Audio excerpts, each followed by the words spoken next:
오늘 밤 눈을 감고 아침에 떴을 때 인류 역사상 가장 어두운 시대에 있다면 당신이 인생의 도전을 바라보는 방식을 영원히 바꿀 수 있는 인간 정신의 놀라운 면을 발견할 수 있을까요? 상상해보세요. 편안한 침대에 기대어 부드러운 담요의 따스함을 느끼며 아침이 오면 수도꼭지를 틀면 신선한 물이 나오고 부엌에는 음식이 있고 필요하다면 약이 있다는 것을 알고 있습니다. 하지만 만약 당신이 축하를 위해 울리는 것이 아니라 죽음을 알리는 사원 범종 소리를 들으며 깨어난다면 어떨까요? 역사가들이 나중에 인류 최대의 재앙이라고 부를 것의 중심부인 1351년에 눈을 뜬다면 어떨까요? 친애하는 청취자 여러분, 현재의 아늑한 안식처에서 편히 쉬고 계신 여러분께 저는 단순히 하루를 더 살아내는 것이 인류 최대의 승리였던 그 시대로 함께 떠나는 부드러운 여행을 제안합니다. 오늘 밤 우리는 모든 것을 바꾼 그 해를 통해 인간다움이 진정 무엇을 의미하는지 함께 탐험하고 인류의 가장 어두운 시절에서 나온 회복력과 창의성, 그리고 연민이 우리 자신의 불확실한 시대를 헤쳐나가는데 얼마나 깊은 교훈을 주는지 발견할 것입니다. 중세 동아시아 어딘가의 작은 마을에서 깨어나는 자신을 상상해 보세요. 739-51년, 그리고 당신의 초라한 거처 밖에서는 세계가 영원히 문명을 재구성할 방식으로 변화하고 있습니다. 이 해는 역사상 평범한 한 해가 아닙니다. 친애하는 친구여. 이는 동아시아 인구의 약 3분의 1이 그들의 후손들이 그들에게 닥친 일을 이해하려고 수세대 동안 노력할 정도로 파괴적인 질병으로 사망할 해입니다. 하지만 여기 우리가 밖으로 나서기 전에 이 고요한 순간에 그 가장 어두운 시기를 살아간 모든 이들이 오늘날 당신 안에 여전히 살아있는 놀라운 무언가를 지니고 있었다는 사실에서 위안을 찾읍시다. 그들은 깨지지 않는 인간 정신, 결국 인류의 파괴가 아니라 르네상스로 이어질 회복력을 지녔습니다. 인트로 엔드 351년에도 재앙의 절정에서도 사람들은 천사가 울 정도로 다정하게 서로를 사랑하고 희망하고 돌보는 방법을 찾았습니다. 중세의 아침 소리를 상상해보세요. 아마도 나무 셔터에 부드럽게 내리는 빗소리, 마을이 운 좋게 아직 소를 기르고 있다면 멀리서 들려오는 소의 울음소리, 또는 하루를 시작하며 속삭이는 이웃의 기도소리가 있을 것입니다. 당신이 처한 상황의 전체적인 무게감을 깨닫기 전인 이 순간에 이 더 소박한 시대에는 거의 평화로운 무언가가 있습니다. 빠른 교통도, 전자기기의 윙윙거림도 없고 그저 모든 역경에 맞서 계속되는 인간 삶의 영원한 리듬만 있습니다. 당신의 거처는 소박하지만 튼튼하며 땅이 제공하는 어떤 재료로든 피난처를 만드는 예술을 이해하는 손으로 지어졌습니다. 돌벽은 겨울의 차가운 소나기를 막아주지만 이 시대의 모든 것에 붙어있는 습기도 가두어 둡니다. 지난밤 불의 희미한 나무 연기, 냄새가 여전히 공기 중에 남아있어 집 침구의 흙 냄새와 첨에 걸려있는 허브 다발의 미묘한 향기와 섞입니다. 이 약초들은 단순히 요리용이 아닙니다. 친애하는 여행자여. 의학 지식이 제한적이고 의사가 드문 세상에서 이 소박한 식물들은 희망과 치유, 그리고 자연의 약초원에서 치료법을 터득한 여러 세대의 축적된 지혜를 상징합니다. 당신의 단순한 침대 가장자리에 앉아 손가락 아래 거친 울 담요의 질감을 느끼면서 당신이 상상했을지도 모르는 분주한 중세 마을들에 비해 세계가 얼마나 조용한지 알아차릴 수 있을 것입니다. 하지만 이 고요함은 평화롭지 않습니다. 한때 웃음소리와 다툼, 그리고 꿈이 있었던 가족들의 빈집에서 오는 공허한 적막입니다. 대역병은 이미 동아시아 대부분을 어두운 거대한 파도처럼 휩쓸고 지나가며 과거의 모습과는 전혀 다른 그림자 같은 공동체들을 남겨두었습니다. 그럼에도 불구하고 이 축소된 세계에서도 생명은 당신의 눈물을 불러일으킬 고집스러운 아름다움으로 지속됩니다. 상상해보세요. 완벽한 부드러움의 순간. 어린 어머니가 자신의 작은 집 창가에 앉아 햇살이 그녀의 얼굴을 뜨고 있는 동안 아기를 잠들게 하며 그녀의 목소리는 그녀의 할머니가 한때 그녀에게 불러주었던 같은 고대의 자장가를 실크처럼 부드럽게 엮고 있습니다. 마을 어딘가에서 당신은 그 부드러운 목소리를 저녁 공기에 실려 들을 수 있을 것입니다. 그것은 마치 과거와 미래를 연결하는 금빛 실타래처럼 세대를 통해 전해져 내려오는 선율입니다.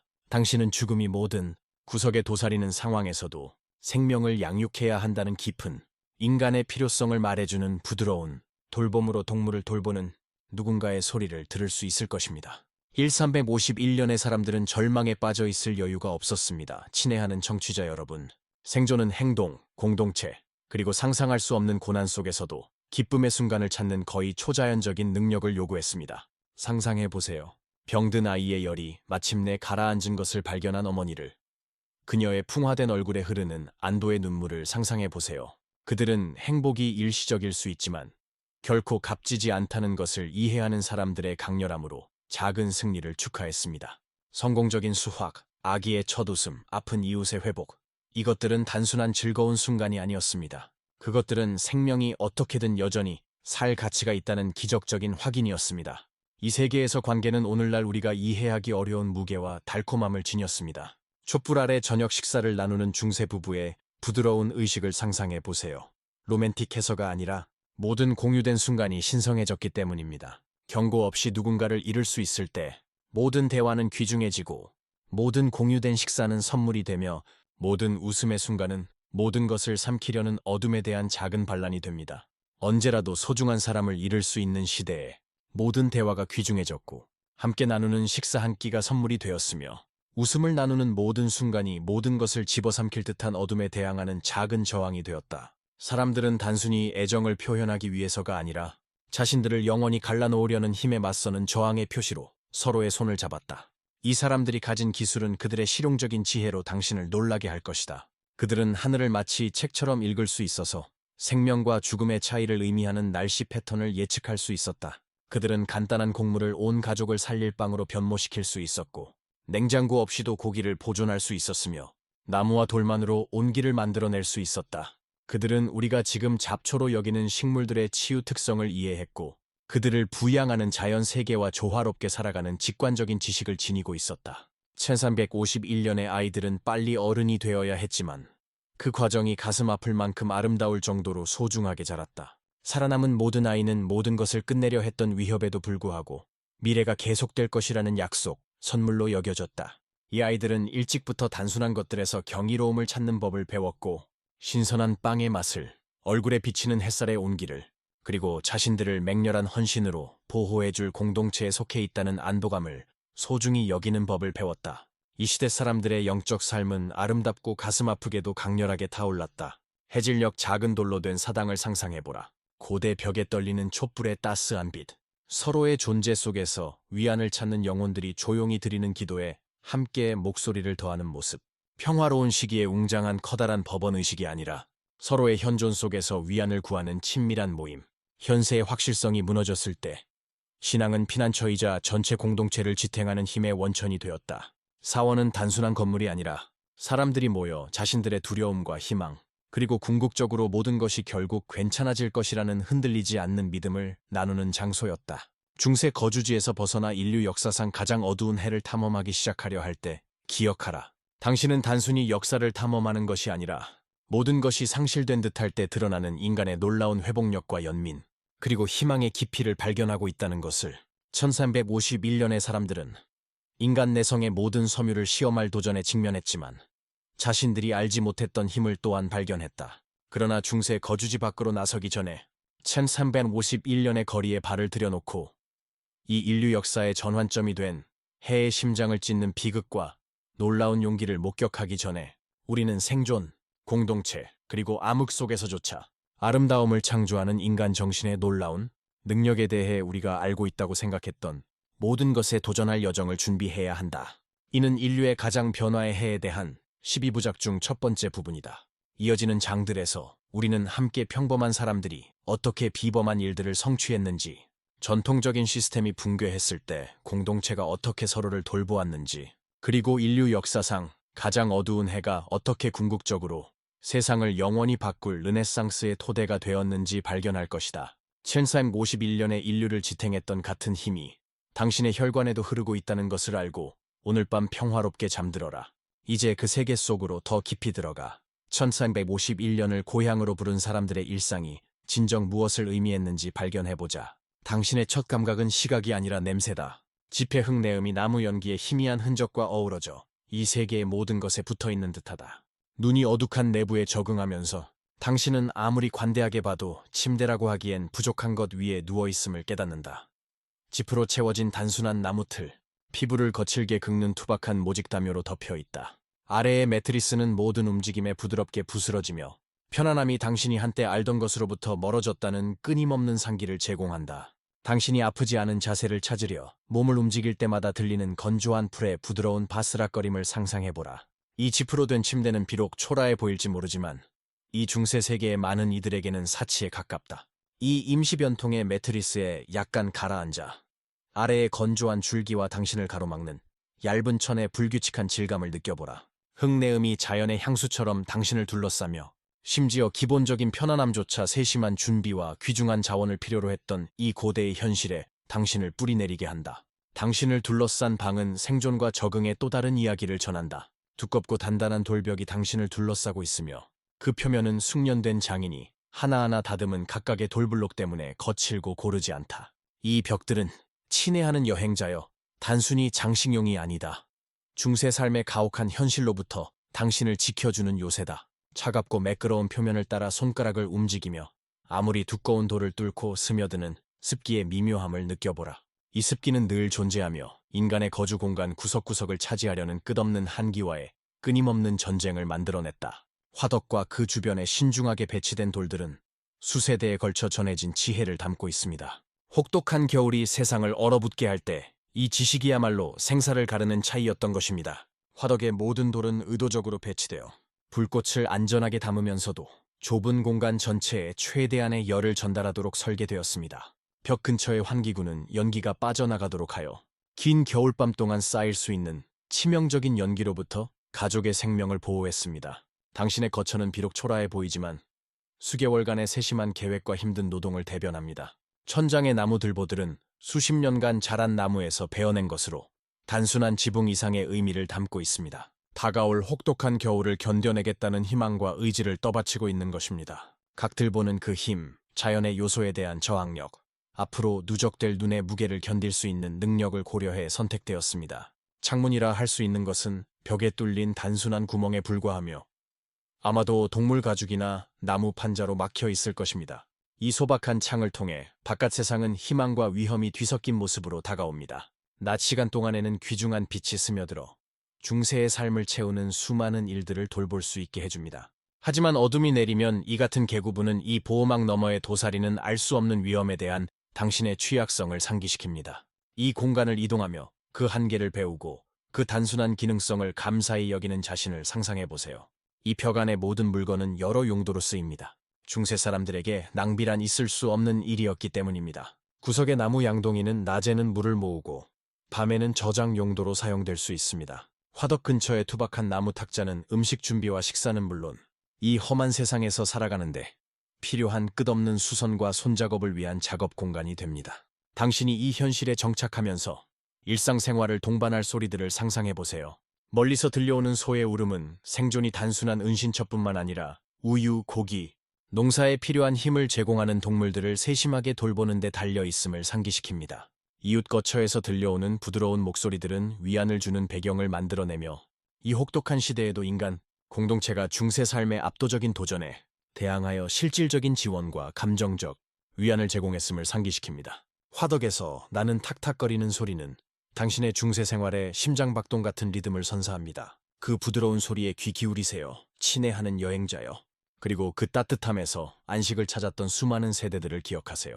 눈앞에서 춤추는 불꽃들은 인류가 가장 어둡고 힘든 시절을 견뎌내도록 도운 그 오랜 위안과 안전의 약속을 품고 있습니다. 당신의 첫 식사는 단순함과 필요성의 계시로 도착합니다.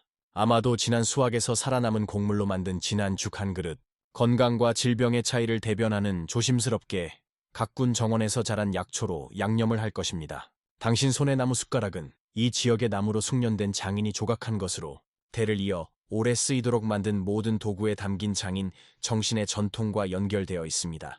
하지만 새로운 거처의 소박한 기능에 감사하기 시작하고 화덕의 따뜻함이 중세 세계 곳곳에 스며든 추위를 몰아내기 시작해도 이 가혹한 시대에서 편안함과 안전이 얼마나 연약한 것인지 느끼는 감정을 떨쳐낼 수 없습니다. 돌벽을 가로지르는 그림자들은 즉각적인 따뜻함과 은신처에 대한 걱정을 훨씬 넘어서는 도전을 속삭이는 듯합니다.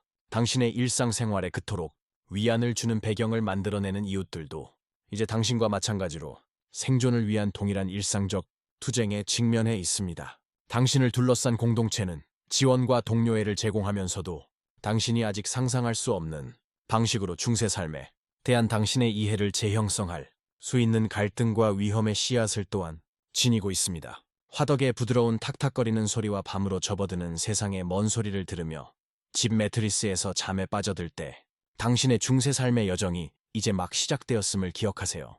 당신의 초라한 거처의 따뜻함과 상대적 안전은 이 보호막 같은 돌벽을 훨씬 넘어서는 힘과 관계를 이해하는 데 생존이 달려있는 복잡한 세계의 첫 번째 층에 불과합니다. 당신이 은신처와 따뜻함의 기본적인 필요를 채우고 중세 생활이 주는 소박한 즐거움을 감상하기 시작했지만 이 시대의 진정한 도전은 거처의 안전함 속에 있는 것이 아닙니다.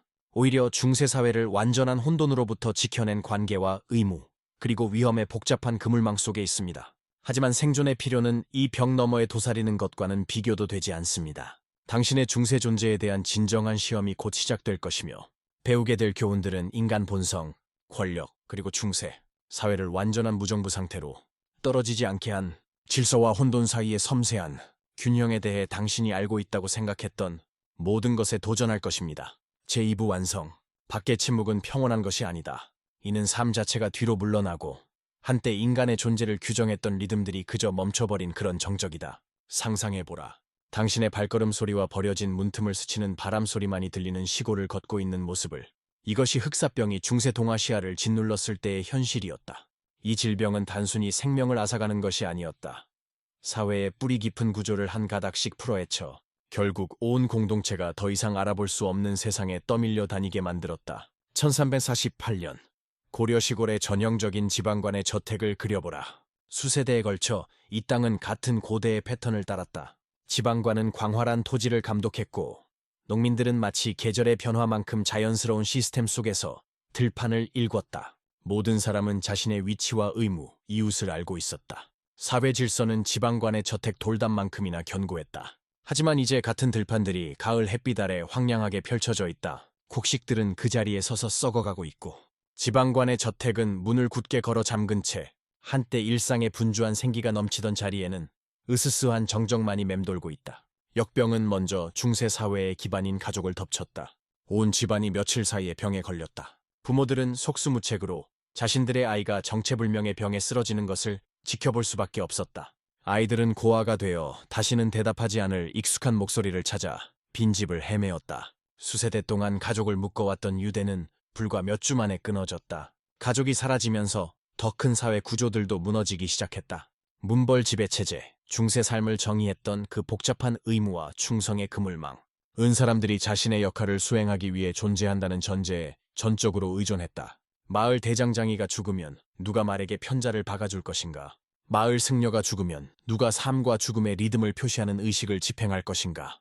농부가족 전체가 사라지면 누가 공동체를 먹여 살릴 농작물을 가꿀 것인가? 붕괴는 단순히 실용적인 차원에 그치지 않았다. 그것은 본질적으로 심리적이기도 했다. 수세기 동안 사람들은 타인과의 관계를 통해 자신을 규정해왔다. 농민은 특정 지방관을 섬기기에 자신을 알았다. 지방관은 자신의 왕과 명문 가문들에 대한 의무를 통해 자신의 정체성을 이해했다. 그 사람들이 사라지기 시작하자 생존자들은 단순한 육체적 고난뿐만 아니라 그들의 존재의 핵심을 강타하는 실존적 위기에 직면했다. 은영이라는 젊은 여성의 이야기를 생각해보라. 아마도 마을 방앗간 주인의 딸일 것이다. 흑사병 이전 세계에서 그녀의 인생 경로는 분명히 정해져 있었다. 그녀는 지역 장인과 결혼하고 아이들을 낳고 가족 사업을 돕고 결국 다음 세대에게 자신의 기술을 전수할 것이었다. 그녀의 정체성은 마치 테피스트리의 실처럼 공동체에 짜여 있었다. 하지만 흑사병이 그녀의 마을을 덮치면서 은영은 그 테피스트리가 한 올씩 풀어져 나가는 것을 지켜보았다. 먼저 아버지가 죽고 이어서 어머니 그리고 어린 형제들까지. 봄에 결혼하기로 했던 약혼자는 열병에 걸려 죽고 말았다. 그녀의 세계를 정의했던 얼굴들이 하나씩 사라지면서 그녀는 더 이상 고객이 없는 가게, 더 이상 이웃이 없는 마을에 홀로 서 있었다. 은영은 특별한 사례가 아니었다. 동아시아 전역에서 수백만 명이 비슷한 처지가 되어 갑자기 낯설어진 세상을 떠돌아야 했다. 한때 깨지지 않을 것처럼 보였던 사회적 유대는 압도적인 상실 앞에서 아침 서리만큼 약한 것으로 드러났다. 종교 공동체 역시 오랫동안 영적 지도와 실질적 지원을 제공해왔지만 동일하게 참담한 타격을 입었다. 자신들의 교구에 살면서 병자들을 돌보던 승려들은 파멸적인 속도로 죽어갔다. 학문과 자선의 중심지였던 수도원들은 그들의 인구가 대거 줄어들었다. 1000년 동안 안정의 기둥이었던 사원은 갑자기 기본적인 서비스조차 유지하기 어려워졌다. 많은 지역에서 붕괴는 너무나 철저해서 죽은 자가 산자보다 많아졌다. 수세대 동안 번성했던 마을들은 그냥 버려진 채 빈 집들이 서서히 식물들에 뒤덮여갔다. 세대에 걸쳐 조심스럽게 경작되었던 들판은 황무지로 돌아갔다. 더 이상 그것들을 유지할 충분한 사람들이 없어 도로들은 황폐해졌다. 그러나 인간 역사의 이 가장 어두운 장에서도 놀라운 무언가가 드러나기 시작했다. 오래된 사회 구조가 무너지면서 은영과 같은 생존자들은 새로운 종류의 공동체를 형성하기 시작했다. 문벌 체제의 엄격한 위계 질서에 구속되지 않고 사람들은 고대의 의무가 아니라 즉각적인 필요와 상호 지원을 바탕으로 유대를 만들기 시작했다. 작은 생존자 집단들은 자신들의 자원과 기술을 모아 임시 가족을 이뤘다. 과부가 된 농부가 고아 아이, 떠돌이 장인과 손을 잡을 수 있었고, 이는 흑사병 이전 동아시아에 경직된 사회 질서에서는 상상조차 할 수 없었던 새로운 형태의 가정을 탄생시켰다. 이러한 새로운 공동체들은 연약하고 일시적이며 종종 가슴 아프도록 짧은 시간만 지속되었지만 그들은 깊은 의미를 담고 있었다. 압도적인 상실 속에서도 서로 이어지고 서로를 돌보려는 거부할 수 없는 인간의 본능을 말이다. 폐허가 된 옛 세상 속에서 사람들은 자신들이 알지 못했던 능력을 발견했습니다. 양반의 딸은 들판에서 일하는 법을 배울지도 모르고 농민은 이전에는 그의 상사들만이 결정할 수 있었던 토지 관리에 대해 결정을 내리게 될 수도 있었습니다. 역병으로 고아가 된 아이들은 전통적인 가족 생활의 보호막 속에서는 불가능했을 투지와 독립심을 키웠습니다. 이러한 변화는 항상 부드럽고 평화롭지만은 않았습니다. 사회 질서의 붕괴는 더 어두운 충동을 해방시켰습니다. 전통적으로 평화를 유지해왔던 구조가 없어지면서 일부 공동체는 혼돈에 빠졌습니다. 절망적인 사람들은 때때로 약탈이나 폭력으로 돌아섰습니다. 종교적 권위의 약화는 역병에 대해 다양한 집단을 비난하는 광신적인 운동의 등장으로 이어졌습니다. 하지만 가장 놀라운 점은 많은 공동체가 새로운 기반 위에 재건하는 방법을 찾았다는 것입니다. 전통적인 지도자를 잃은 마을들은 새로운 의회를 선출했습니다. 마을들은 공동 자원을 관리하는 혁신적인 방법을 개발했습니다. 대규모 인구 손실로 중단된 무역 네트워크는 점진적으로 다른 경로와 다른 참여자들로 재편성되었습니다.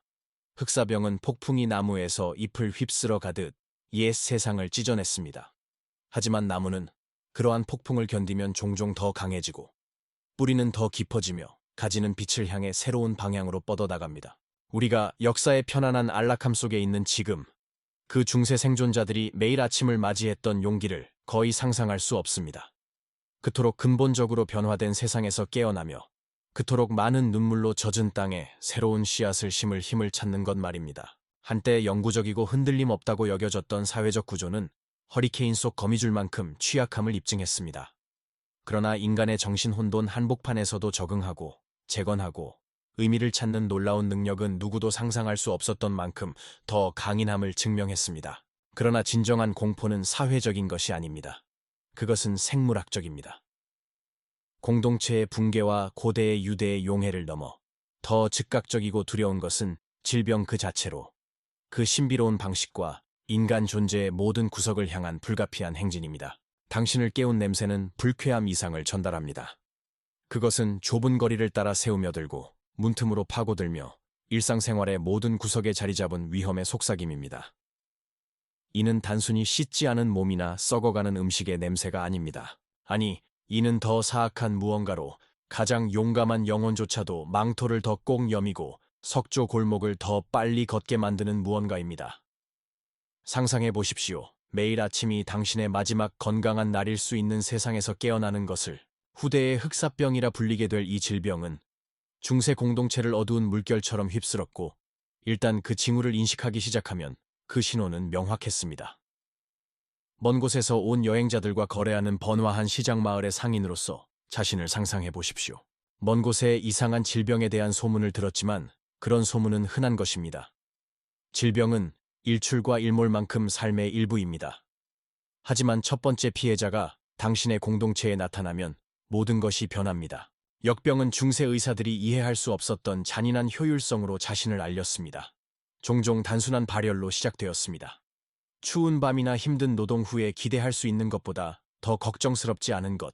하지만 몇 시간 안에, 때로는 그보다 더 짧은 시간에 발열은 극적으로 상승했습니다. 몸은 안에서 타오르고 환자들은 통제할 수 없이 떨었으며 치아는 세찬 바람에 떨리는 나무십처럼 달그락거렸습니다. 대장간에서 일하는 데 익숙한 단단한 팔을 가진 명수라는 젊은 대장장이를 상상해 보십시오. 갑자기 망치를 들 수 없게 되었습니다. 발열이 그를 너무나 완전히 사로잡아 자신의 화로의 따뜻함조차 그의 피부에는 얼음처럼 느껴집니다. 그의 아내 순이는 차가운 천으로 그를 달래고 부드러운 말로 위로하지만 무언가 불안한 것을 발견합니다. 작고 어두운 반점들이 양피지에 먹물이 번지듯 그의 피부에 나타나기 시작했습니다. 이는 평범한 멍이나 그의 일의 흔적이 아니었습니다. 이는 훨씬 더 두려운 무언가의 전조였습니다. 그 다음은 북이었고 그것은 무시할 수 없었습니다. 당신 몸에 방어선이 모이는 가장 취약한 장소 겨드랑이, 사타구니, 목에 앞통을 동반한 작은 혹들이 나타나는 것을 상상해 보십시오. 이는 옷 아래 숨길 수 있는 작은 자극이 아니었습니다. 그것들은 달걀만큼, 때로는 그보다 더 크게 자랐고 들리는 심장 박동처럼 욱신거리며 자신의 존재를 알렸습니다. 이런 어두운 순간에도 사랑이 표현되는 방식을 상상해 보십시오. 순희의 부드러운 손으로 차가운 압축을 대고 발열의 혼미함을 가르는 그녀의 속삭이는 말들이 별빛이 폭풍구름을 가르듯 합니다. 중세인들은 이를 부보엔라고 불렀고 일단 나타나면 모두가 그 의미를 알았습니다. 명수의 몸에 이러한 특징적인 부기를 발견한 순희의 눈에 맺힌 두려움을 상상해 보십시오. 그 순간 그들의 세상은 작은 오두막의 크기로 축소되었습니다. 왜냐하면 그녀는 영혼을 오싹하게 만드는 확실성으로 역병이 그들을 찾았음을 알았기 때문입니다. 고통은 말로 형언할 수 없었습니다. 이 부스럼은 단순히 불편한 것이 아니라 그 자체로 고통이었습니다. 달군 쇠를 다룰 때도 눈 하나 깜박하지 않던 토마스는 이제 가장 가벼운 접촉에도 신음했습니다. 부스럼이 너무나 예민해져서 얇은 리넨 셔츠의 무게조차도 견딜 수 없는 고통이 되었습니다. 잠을 자는 것은 불가능해졌습니다. 단순히 통증 때문만이 아니라 날마다 더 높아지는 열병으로 악몽과 현실의 경계를 흐리는 선망과 환각을 동반했기 때문입니다. 침대에 누워 열병으로 불타는 자신의 모습을 상상해 보세요. 창가의 그림자 같은 인물들이 서 있는 환영을 보거나 수년 전에 세상을 떠난 사랑하는 이들의 목소리가 자신의 이름을 부르는 것을 듣습니다. 역병은 단순히 육체를 공격한 것이 아니라 마음을 침략해 피해자들을 현실과 공포가 하나로 뒤섞인 끝없는 열병의 악몽에 가두었습니다. 아마도 가장 두려웠던 것은 이 모든 일이 얼마나 빠르게 진행되었는가 하는 점이었습니다. 가족들에게 준비할 시간이나 도움을 구할 여유도 주지 않는 서서히 진행되는 쇠약이 아니었습니다. 역병은 마른 풀밭을 태우는 들불의 속도로 퍼져나갔습니다. 역병은 마른 풀밭을 태우는 들불의 속도로 퍼져나갔습니다. 한 사람은 아침에 완전히 건강하다고 느끼다가 해가 지기 전에 죽을 수 있었습니다. 순이가 느끼는 무력감을 상상해 보세요. 명수가 그녀의 눈앞에서 그 강인했던 몸이 믿을 수 없을 만큼 빠르게 쇠약해져 가고 있습니다. 공동체의 대응은 신속했지만 종종 비극적으로 잘못된 방향이었습니다. 순희에게 마지막 의식을 집행하러 온 것이 아니라 남편과 함께 있는 위험에 대해 경고하러 온 지역 성직자를 상상해 보세요. 당시 사람들이 믿고 있던 의학적 상식으로는 질병이 감염된 자의 숨결을 통해 퍼진다고 여겨졌습니다. 어떤 이들은 감염된 희생자의 눈을 바라보면 전염된다고 믿었고, 다른 이들은 멀리 있는 불경한 장소에서 바람을 타고 온다고 생각했습니다. 순이가 직면한 고통스러운 선택을 상상해 보세요. 사랑하는 남편과 함께 머물며 자신의 생명을 위험에 빠뜨리거나 극심한 고통에 시달리는 그를 떠나 자신과 다른 이들을 보호하거나. 이는 단순히 한 가족의 딜레마가 아니었습니다. 이는 역병이 동아시아 대륙을 가로지르며 파괴적인 길을 낼 때 수많은 가정에서 반복된 상황이었습니다. 당시의 제한적인 의학 지식으로도 이 이해할 수 없는 공포를 파악하려 애썼습니다. 허브와 향신료로 채워진 부리 모양의 가면을 쓰고 보호복을 입은 박학한 의사들이 안전하다고 여기는 거리를 유지한 채 환자들을 살펴보는 모습을 상상해 보세요. 그들은 불균형한 체액, 늪에서 올라오거나 특이한 행성 배열에 의해 생성된 오염된 공기에 대해 이야기했습니다. 일부는 지구의 핵심에서 유독성 증기를 방출하는 지진을 비난했습니다. 이러한 설명들은 잘못되었지만 이 보이지 않는 적을 이해하고 따라서 잠재적으로 통제하려는 절실한 인간의 욕구를 반영했습니다. 하지만 역병은 의학 이론이나 보호 의식 따위는 전혀 개의치 않았습니다. 그것은 멈추지 않고 계속해서 전진하며 부자나 가난한 자, 젊은이나 노인, 학자나 무지한 자를 가리지 않고 동등한 효율성으로 숨을 끊었습니다. 사망률은 충격적이었습니다. 역병에 걸린 사람 중 10명 중 8명이 그냥 죽어버렸다는 사실을 상상해 보세요. 점진적인 회복이나 긴 요양 기간은 없었습니다. 사람들은 첫 증상 후 일주일 안에 살아남거나 그렇지 않으면 죽었습니다. 죽음의 속도와 확실성은 육체적 고통을 훨씬 뛰어넘는 심리적 공포를 만들어냈습니다. 영향을 받은 공동체들의 내려앉기 시작한 침묵을 상상해 보세요. 이웃들 사이의 즐거운 인사는 멈췄습니다. 시장은 조용해졌고 판매자와 고객 모두 누가 파괴에 보이지 않는 씨앗을 운반하고 있을지 의심스러워했습니다. 어린이들은 항상 어른들의 분위기에 민감했습니다. 그들의 웃음소리는 사라지고 그 자리를 아침 안개처럼 거치지 않는 공포에 짓눌린 이상한 침묵이 차지했습니다. 그러나 이 공포의 풍경 속에서 놀라운 무언가가 출현했습니다. 마가렛이 토마스를 마지막 날들 동안 돌보면서 그녀는 이전에 알았던 어떤 것보다도 더 깊은 사랑을 발견합니다. 한때 중요해 보였던 작은 걱정거리들과 일상의 짜증에서 벗어나 그녀는 세상에서 자신에게 가장 중요한 사람에게 위안을 주는 데 전적으로 집중하게 됩니다. 열병으로 인한 선망으로 중단되는 그들의 대화는 가슴 아프게 소중해집니다. 그녀는 그의 모든 말, 그의 눈에 의식이 돌아와 다정하게 자신의 이름을 부르는 그 맑은 순간들을 모두 기억합니다. 열병이 잠시 수그러드는 짧은 순간들에 그들은 속삭임과 부드러운 손길로 평생의 사랑을 표현합니다. 역병은 그 모든 공포에도 불구하고 인간 동정심의 놀라운 깊이를 드러냈습니다. 병든 이에게 수프를 가져다 주기 위해 자신의 생명을 위험에 빠뜨리는 이웃들, 동료들이 도망치는 동안 임종하는 이들을 위로하는 성직자들, 더 이상 스스로를 돌볼 수 없는 부모를 돌보는 놀라운 용기를 보이는 아이들을 상상해 보세요.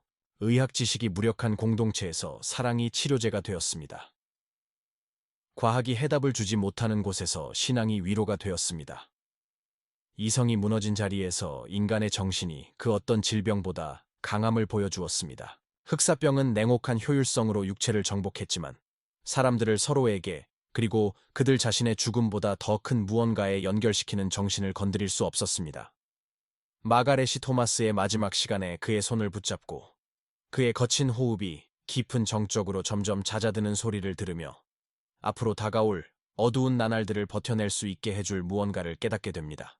역병은 그의 육체를 차지할 수 있었지만 그들이 나눈 사랑이나 그녀 안에서 발견한 힘을 절대 약화시킬 수 없었습니다. 질병은 분명히 그들을 덮쳤고 최악의 상황을 초래했으며 가장 소중한 것들을 빼앗아 갔습니다. 그 작은 오두막에서 참혹한 상실의 흔적들에 둘러싸인 차에 무언가가 태어났다. 우리가 통제할 수 없는 힘 앞에서 진정한 인간의 의미에 대한 더 깊은 깨달음. 역병을 피할 수 있다 해도 기근이 기다리고 있다. 사회의 근간이 무너지고 있는 세상에서 농작물을 심고 수확하고 유통하는 사람들이 질병의 희생양이 되는 상황에서 생명의 가장 기본적인 필수품은 일상적인 생존 투쟁이 된다. 당신의 배는 번역이 필요 없는 언어로 말한다. 매일 아침 당신을 깨우는 허기의 고통, 하루 종일 당신의 의식을 파고드는 날카로운 아픔, 그리고 밤에 당신을 괴롭히는 공허함. 이것이 1351년 기근이 남긴 잔혹한 언어이며 동아시아의 거의 모든 사람이 뼈아픈 현실로 배우고 있는 교훈이다. 한때 번성하던 시장 광장에 서 있다고 상상해보라. 농장에서 식탁으로 풍요를 운반하던 수많은 발걸음에 달아 매끄러워진 자갈길은 이제 모든 소리를 증폭시키는 공허함을 울리고 있다. 상인들이 한때 활기찬 경쟁 속에서 상품을 외치던 곳, 한때 공기가 신선한 빵, 구운 고기, 제철 과일의 풍부한 향기로 가득 찼던 곳에는 이제 간신히 명맥을 유지하는 상업 활동의 흔적만이 남아있다. 하지만 이제 대규모 죽음이 대륙을 무자비하게 횡단하면서 당신은 토양에서 식탁으로, 농부에서 가족으로 이어지는 취약한 연결망에 대한 가혹한 진실을 배우고 있다. 직접적인 원인은 단순히 역병이 생명을 앗아가는 것만이 아니며 그것만으로도 충분히 파괴적이다. 위기는 중세 농업 시스템의 뿌리 깊은 곳까지 침투해 있다. 한때 번성하던 밀밭의 가장자리에 서 있다고 상상해보라. 여름 햇살 속에서 황금빛 곡물이 물결치던 곳을, 이제는 섬뜩한 바람소리만이 감도는 곳을 말이다. 땅을 준비하고 씨앗을 심고 성장 기간 동안 주에 깊게 작물을 돌보던 농부들은 이미 죽거나 도시로 도망쳐 일자리와 안전을 필사적으로 찾고 있다.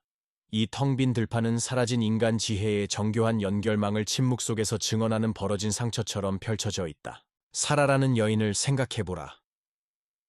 한때 마을 전체를 위해 반죽을 치던 제빵사의 과부일지도 모른다. 역병 이전에 그녀의 작은 가게는 일상생활의 중심이었다. 사람들은 아침 빵을 사러 들러 안부를 나누고 신선한 빵이 나무 선반에서 식어가는 변함없는 리듬을 중심으로 하루를 계획했다. 하지만 이제 저장실에 거의 바닥이 난 곡물 자루를 바라보며 사라는 한때 상상조차 할 수 없었던 생존의 셈법에 직면해 있다. 남아있는 곡물은 더 이상 그녀가 당연하게 여겼던 풍만하고 황금빛 밀이 아니다. 살아남은 밀은 종종 오염되어 있고 이전 세대라면 동물에게만 먹였을 겨릅과 씨앗과 섞여 있다. 하지만 배고픔이 점점 더 극심해질 때 사람이 먹을 음식과 짐승이 먹을 음식 사이의 경계는 놀랍도록 빠르게 흐려진다. 사라의 굳은 살 난 손이 한때 상상조차 할 수 없었던 재료로 작업하는 모습을 그려보라. 쓴 탄닌을 제거하기 위해 주에 깊게 가공된 도토리는 거친 밀가루로 갈아져 빵에 무거운 흙의 맛을 준다. 말린 완두콩, 콩, 그리고 마지막 추수에서 살아남은 채소들이 귀중한 곡물을 최대한 늘리기 위해 반죽에 섞인다. 절망적인 이웃들 사이에서 속삭이듯 전해지는 기술로 준비된 나무 껍질조차 이전 운이 좋았던 시절의 빵과는 거의 닮지 않은 덩어리에 들어간다. 하지만 이는 단순히 요리법이 바뀌는 이야기가 아니다. 수세대 동안 생명을 유지해온 시스템의 완전한 붕괴에 관한 이야기다. 한때 잡초로 뒤덮인 무역로를 따라 걸어가는 모습을 상상해보라. 한때 매주 상인 대상들이 지나다녔던 곳에서 삐걱거리는 마차 바퀴와 상인들의 즐거운 외침이 있어야 할 침묵을 그려보라. 한때 어업으로 번성하던 해안 마을들은 바다는 변하지 않았지만 많은 숙련된 어부들이 역병으로 희생되어 항구가 섬뜩하게 조용하다. 수세기 동안 공동체를 연결해왔던 네트워크는 이제 끊어진 동맥처럼 부서져 있다. 결핍의 시대에 한때 영원할 것 같았던 계급 구분이 적나라하게 드러난다. 한때 고운 채로 친 밀가루로 만든 흰 빵을 먹던 영주를 상상해보라. 이제 그의 특권적 지위조차도 비어있는 곡물 창고에서 음식을 만들어낼 수 없다는 것을 발견한다. 그럼에도 그는 한때 그의 땅을 일구던 농노들보다 여전히 잘 살아간다. 보존된 고기 저장, 남아있는 곡물에 대한 접근, 그리고 여전히 존재하는 자원을 요구할 수 있는 힘을 가지고 있기 때문이다. 하지만 그런 선택의 도덕적 무게를 상상해보라. 그는 여전히 한때 그의 땅을 일구던 농노들보다 잘 살아간다.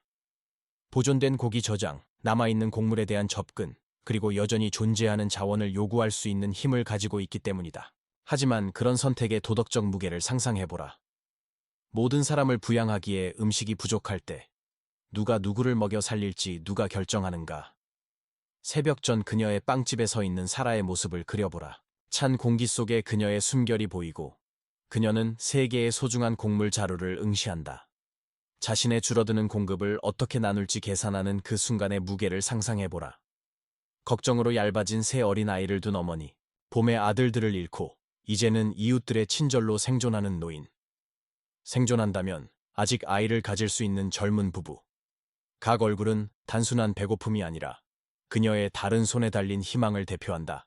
이것은 편안한 서재에서 배부른 철학자들이 논의하는 추상적인 윤리적 딜레마가 아닙니다. 이는 누가 살아남고 누가 그렇지 못할지를 결정해야 하는 끔찍한 권력을 가진 평범한 사람들이 내리는 생명과 죽음에 관한 결정입니다. 사라가 자신이 줄 수 있는 전부이면서도 너무 작다는 것을 알고 있는 분량을 측정하는 그 무게가 그녀의 어깨에 내려앉는 모습을 그려보세요. 절망에서 태어난 독창성은 수많은 작은 혁신으로 나타납니다. 공동체가 새로운 보존 기술을 개발하고 여름의 초라한 수확을 겨울의 긴 어둠을 통해 지속시키는 방법을 찾는 모습을 그려보세요. 이전보다 더 깊게 파고 돌과 지프로 내벽을 보강하며 겨울의 굶주림에 맞서는 요새 같은 새로운 지하 저장고를 완성한 후 마을 사람들이 느끼는 만족스러운 피로를 상상해보세요. 한때 주로 맛을 내는 데 사용되던 허브들이 이제는 귀중한 약과 방부제가 되어 그 흙 같은 향기가 마치 구체화된 희망처럼 오두막집을 가득 채웁니다. 할머니에서 손녀로 스며들듯 전해지던 지식이 이제는 생존을 위한 절실한 지혜가 되어 하나하나의 요리법과 기술이 세대를 잇는 생명줄이 됩니다. 극한의 굶주림 속에서도 급진적인 나눔이라는 아름다운 모습이 드러납니다. 가족 간의 전통적인 경계가 사라지기 시작하는 공동체를 그려보세요. 모두가 배고플 때 개인의 번영에 대한 가식은 의미를 잃습니다. 한때 서로의 정원을 약간의 시기심으로 바라보던 이웃들이 이제는 모든 음식 부스러기를 최대한 활용하기 위해 함께 일합니다. 사라는 자신의 마지막 빵을 낯선 이들과 나눌지도 모릅니다. 그것은 무한한 관대함 때문이 아니라 생존이 이제는 공동체의 노력이 되었음을 이해하기 때문입니다. 한 사람이 굶주림으로 쓰러지면 전체 집단이 더욱 취약해집니다. 모두가 자신의 적은 것을 나누면 적어도 일부는 더 나은 시기를 볼 기회가 있습니다. 이 시대의 아이들이 조상들이 상상조차 할 수 없었던 음식에 대한 감사함을 어떻게 키워갈지 그려보세요. 사과 하나조차 종교적 경험에 버금가는 강렬함으로 천천히 맛보며 한 입 한 입을 음미하고 감사하는 보물이 됩니다. 이 아이들이 살아남는다면 그들은 평생 풍요와 빈곤에 대한 이해를 지니고 살 것이며 얼마나 소박하든 간에 매 끼니에 감사하게 될 것입니다. 굶주림의 영적 차원은 예상치 못한 방식으로 드러납니다. 사라의 작은 빵집이 단순한 상업의 장소가 아니라 사람들이 부족한 음식뿐만 아니라 이야기와 희망, 기도를 나누는 성소가 되는 모습을 그려보세요. 빵을 나누는 행위는 빵이 거칠고 분량이 작더라도 일반적인 사회 계층을 초월하는 사람들 사이에 유대를 만들어냅니다. 풍요로운 시절의 식사는 흔히 혼자 하는 당연한 일이었습니다. 하지만 음식이 부족할 때 매 끼니는 공동체적이고 신성하며 의미로 가득 차게 됩니다. 가장 소박한 순무수프조차도 신성에 가까운 것으로 만드는 엄숙함과 감사로 가족들이 그들의 소박한 식탁에 모이는 모습을 그려보세요. 굶주림은 단순히 몸에만 영향을 미치는 것이 아니라 끔찍하고도 심오한 방식으로 마음과 정신을 재구성합니다.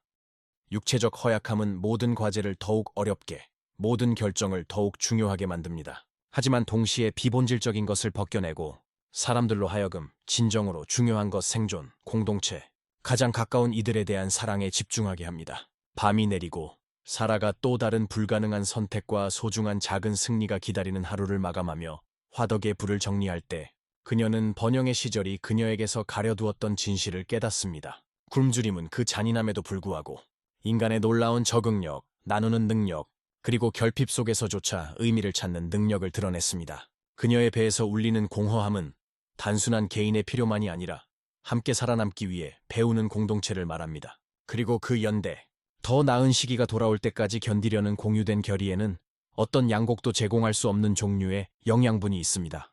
내일은 턱없이 부족한 것을 너무 많은 사람들에게 나누어야 하는 새로운 시련과 불가능한 선택을 가져올 것입니다. 그러나 동시에 모든 것을 잃은 듯 보여도 인간의 정신이 굴복하기를 거부할 때에만 피어나는 관대함과 용기의 기회도 가져다 줄 것입니다.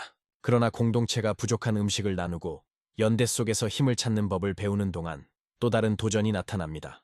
이는 굶주림만큼이나 근본적인 무언가, 즉 세상에 우리 자신을 어떻게 제시할 것인가에 대한 기본적인 인간의 욕구를 건드립니다. 여러분의 옷은 의도하지 않은 이야기를 말해줍니다. 한때 조심스러운 세탁과 부드러운, 착용으로 부드러웠던 피부에 닿는 천은 이제 몇 달 동안 제대로 세탁되지 않은 누적된 무게를 지니고 있습니다. 하지만 상상해보세요. 이 낡은 옷조차도 어떻게 인내의 상징이 될 수 있는지를.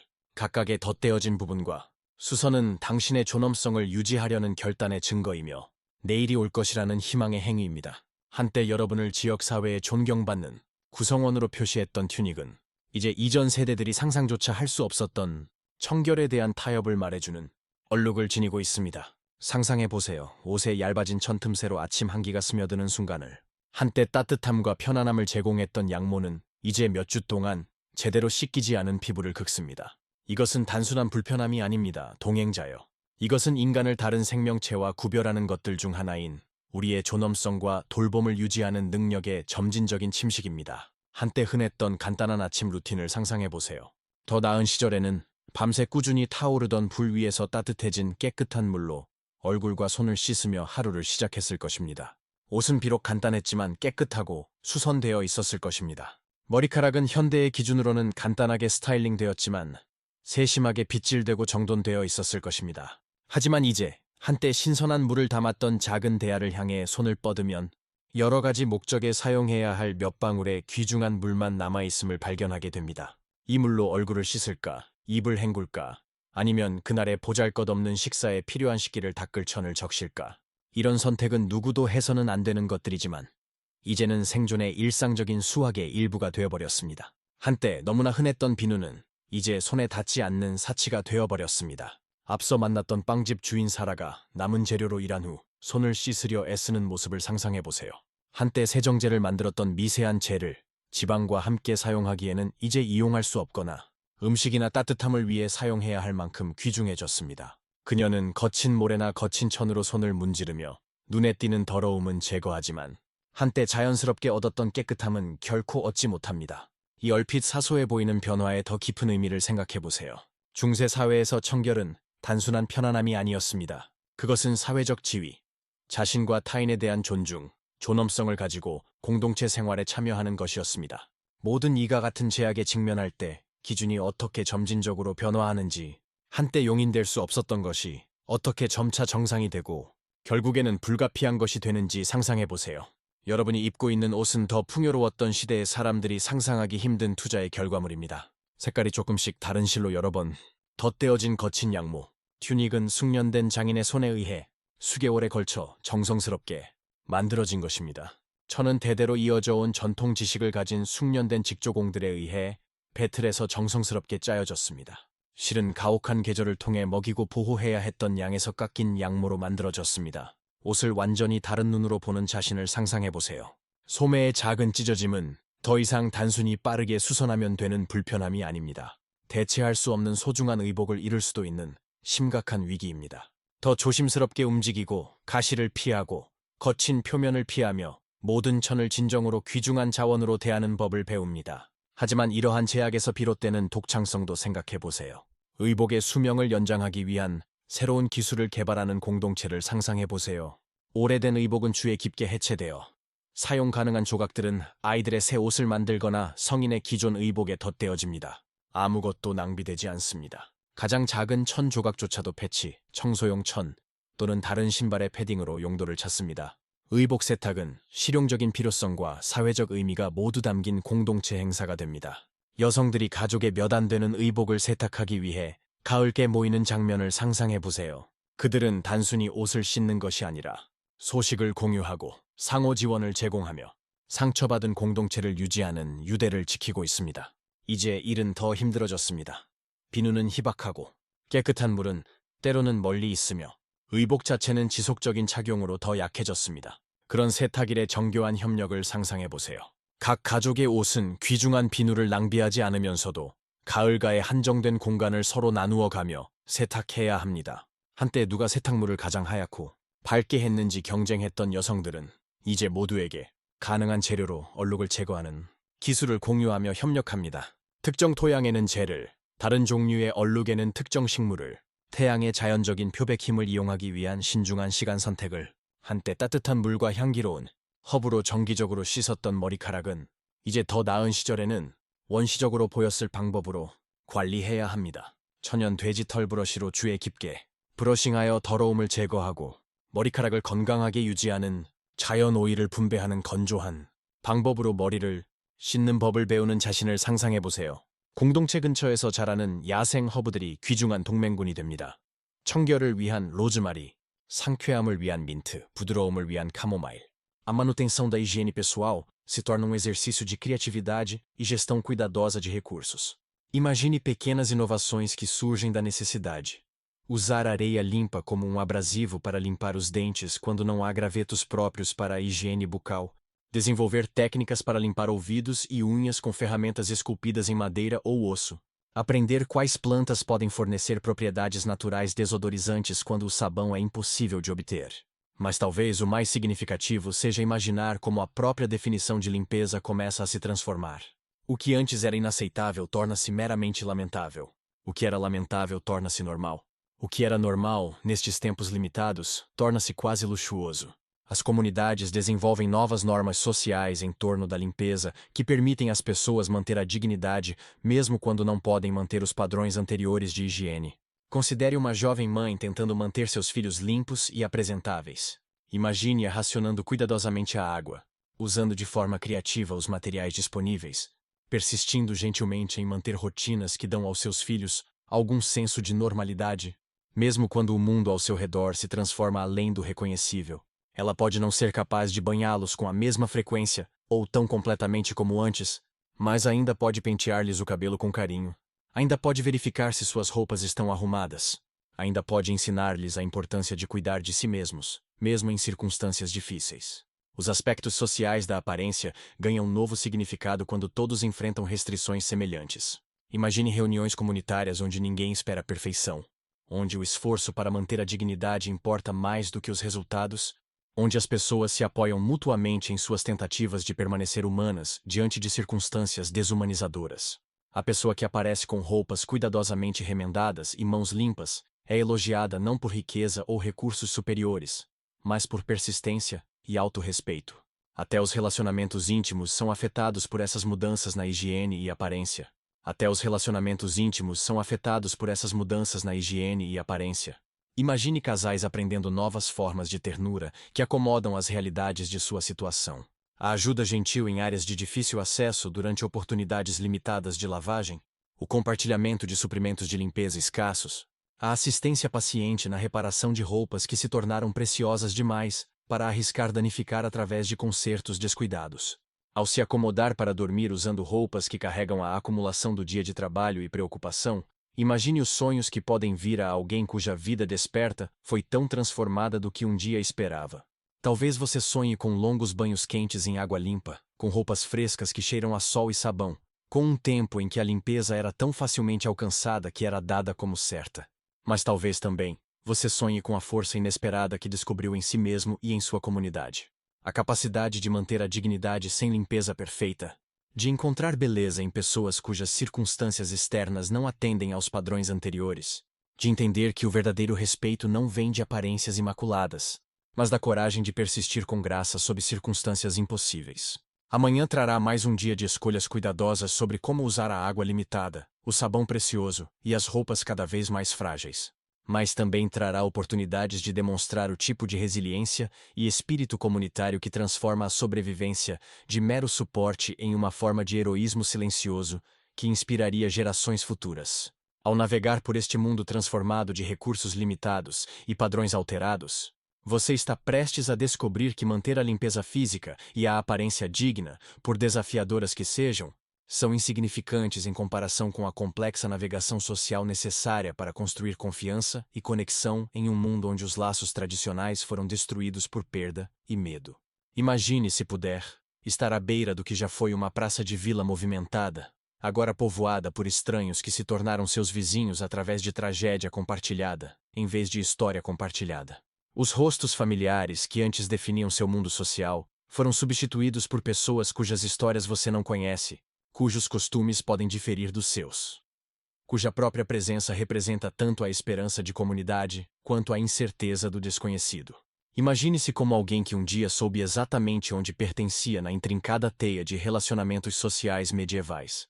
Talvez você fosse a filha do padeiro que se casou com o filho do ferreiro, ligando duas famílias estabelecidas em redes de obrigação e apoio que se estendiam por gerações. Sua identidade era clara. Seus relacionamentos definidos por tradições tão antigas que pareciam naturais como as estações em mudança. Mas agora, como Sara, digamos que ela se tornou nossa guia neste mundo estranho e novo. Agora Sara se encontra em conversas com pessoas com quem jamais teria falado na antiga ordem social. A viúva do nobre que fugiu de seu estado quando a peste reivindicou sua família. O mercador estrangeiro encalhado quando as rotas comerciais entraram em colapso. O jovem padre cujas paróquias se dissolveram ao seu redor, deixando-o a vagar entre comunidades, oferecendo qualquer consolo espiritual que possa oferecer. As próprias barreiras linguísticas já apresentam desafios que as comunidades antigas e estáveis nunca enfrentaram.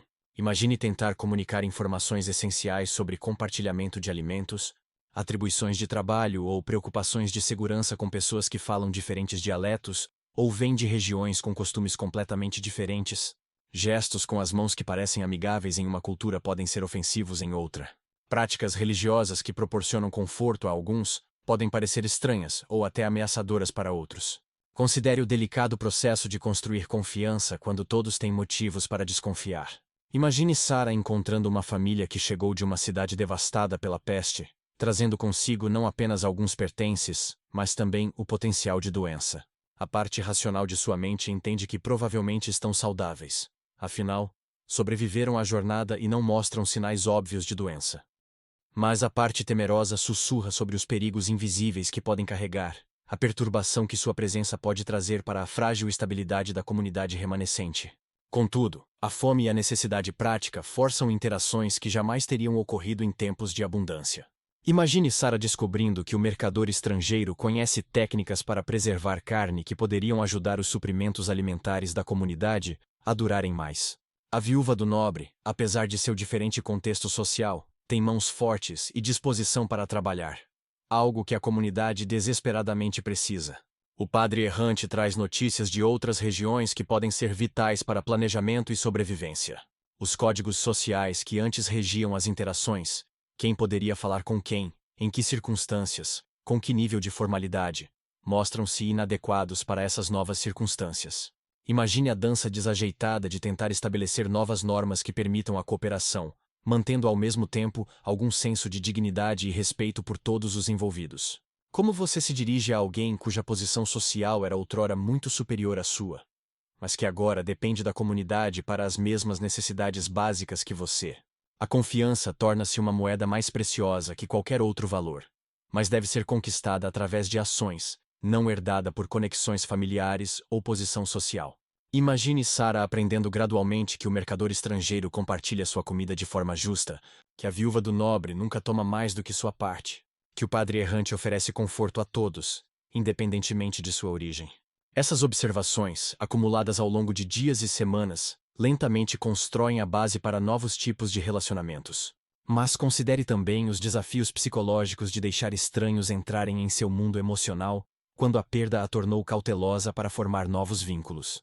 Imagine a hesitação de Sarah ao descobrir-se genuinamente gostando do humor rápido do mercador, ou sentindo preocupação maternal pela jovem filha do nobre. A parte dela que aprendeu a esperar perdas a adverte contra se importar profundamente, enquanto a parte que recorda o calor da conexão comunitária anseia pelo conforto que vem de pertencer a algo maior que ela mesma. As crianças, como sempre fazem, abrem caminho quebrando barreiras que parecem intransponíveis para os adultos. Imagine os pequenos começando a brincar juntos, apesar de suas diferentes origens, criando jogos que atravessam barreiras linguísticas, compartilhando os pequenos tesouros que as crianças sempre conseguem encontrar, mesmo nas circunstâncias mais difíceis. Suas risadas tornam-se uma linguagem comum que ajuda os adultos a lembrar sua própria capacidade de alegria e conexão. Diferenças religiosas que poderiam ter parecido cruciais em tempos mais estáveis tornam-se secundárias diante das necessidades humanas compartilhadas. Imagine orações comunitárias onde tradições cristãs, judaicas e pagãs se misturam em algo novo, não como rejeição de crenças individuais, mas como reconhecimento de que o divino, seja como for compreendido, chama as pessoas a cuidarem umas das outras.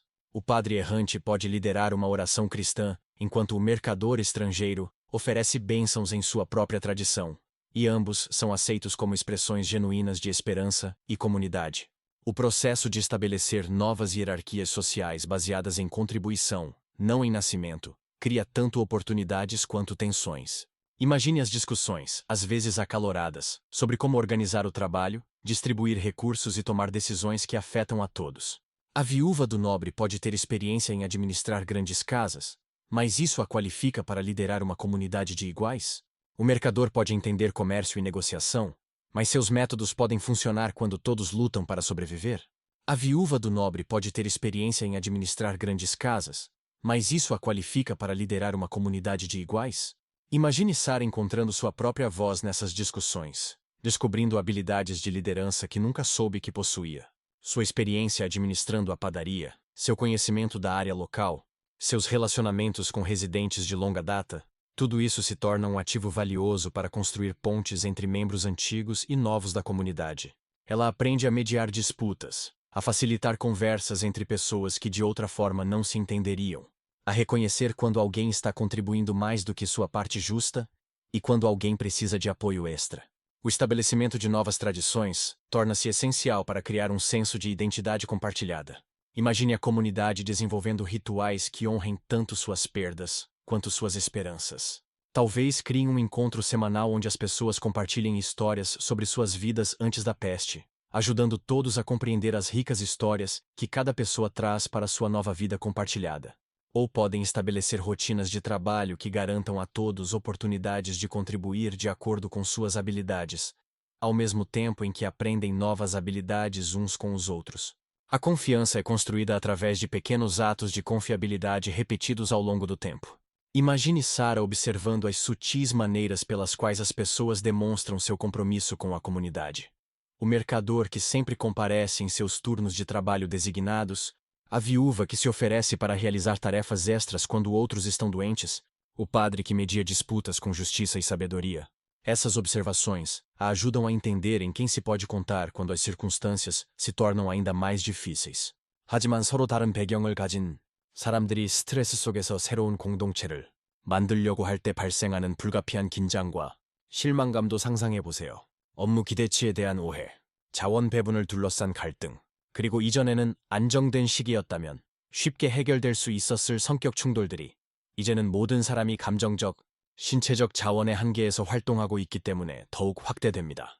이 새로운 세계에서의 사회적 항해 기술은 개방성과 신중함, 관대함과 자기보호, 인간의 선함에 대한 희망과 인간의 한계에 대한 현실적인 인정을 결합해야 합니다. 사라가 신뢰를 점진적으로 확장하고 사람들에게 자신을 증명할 기회를 주면서도 공동체를 악용할 수 있는 사람들로부터 보호하는 것을 배우는 모습을 상상해 보세요.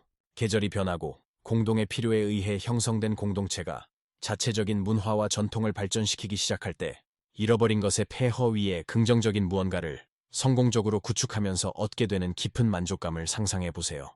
이것들은 단순한 생존을 위한 관계가 아닙니다. 이제는 진정한 우정, 협력 관계, 그리고 과거의 사회생활을 정의했던 혈연 및 혼인 관계보다 더 강할 수 있는 선택된 가족 연결고리가 되어가고 있습니다. 공동 불빛 주변에서 나누는 저녁 대화는 이러한 발전하는 관계의 깊이를 드러냅니다.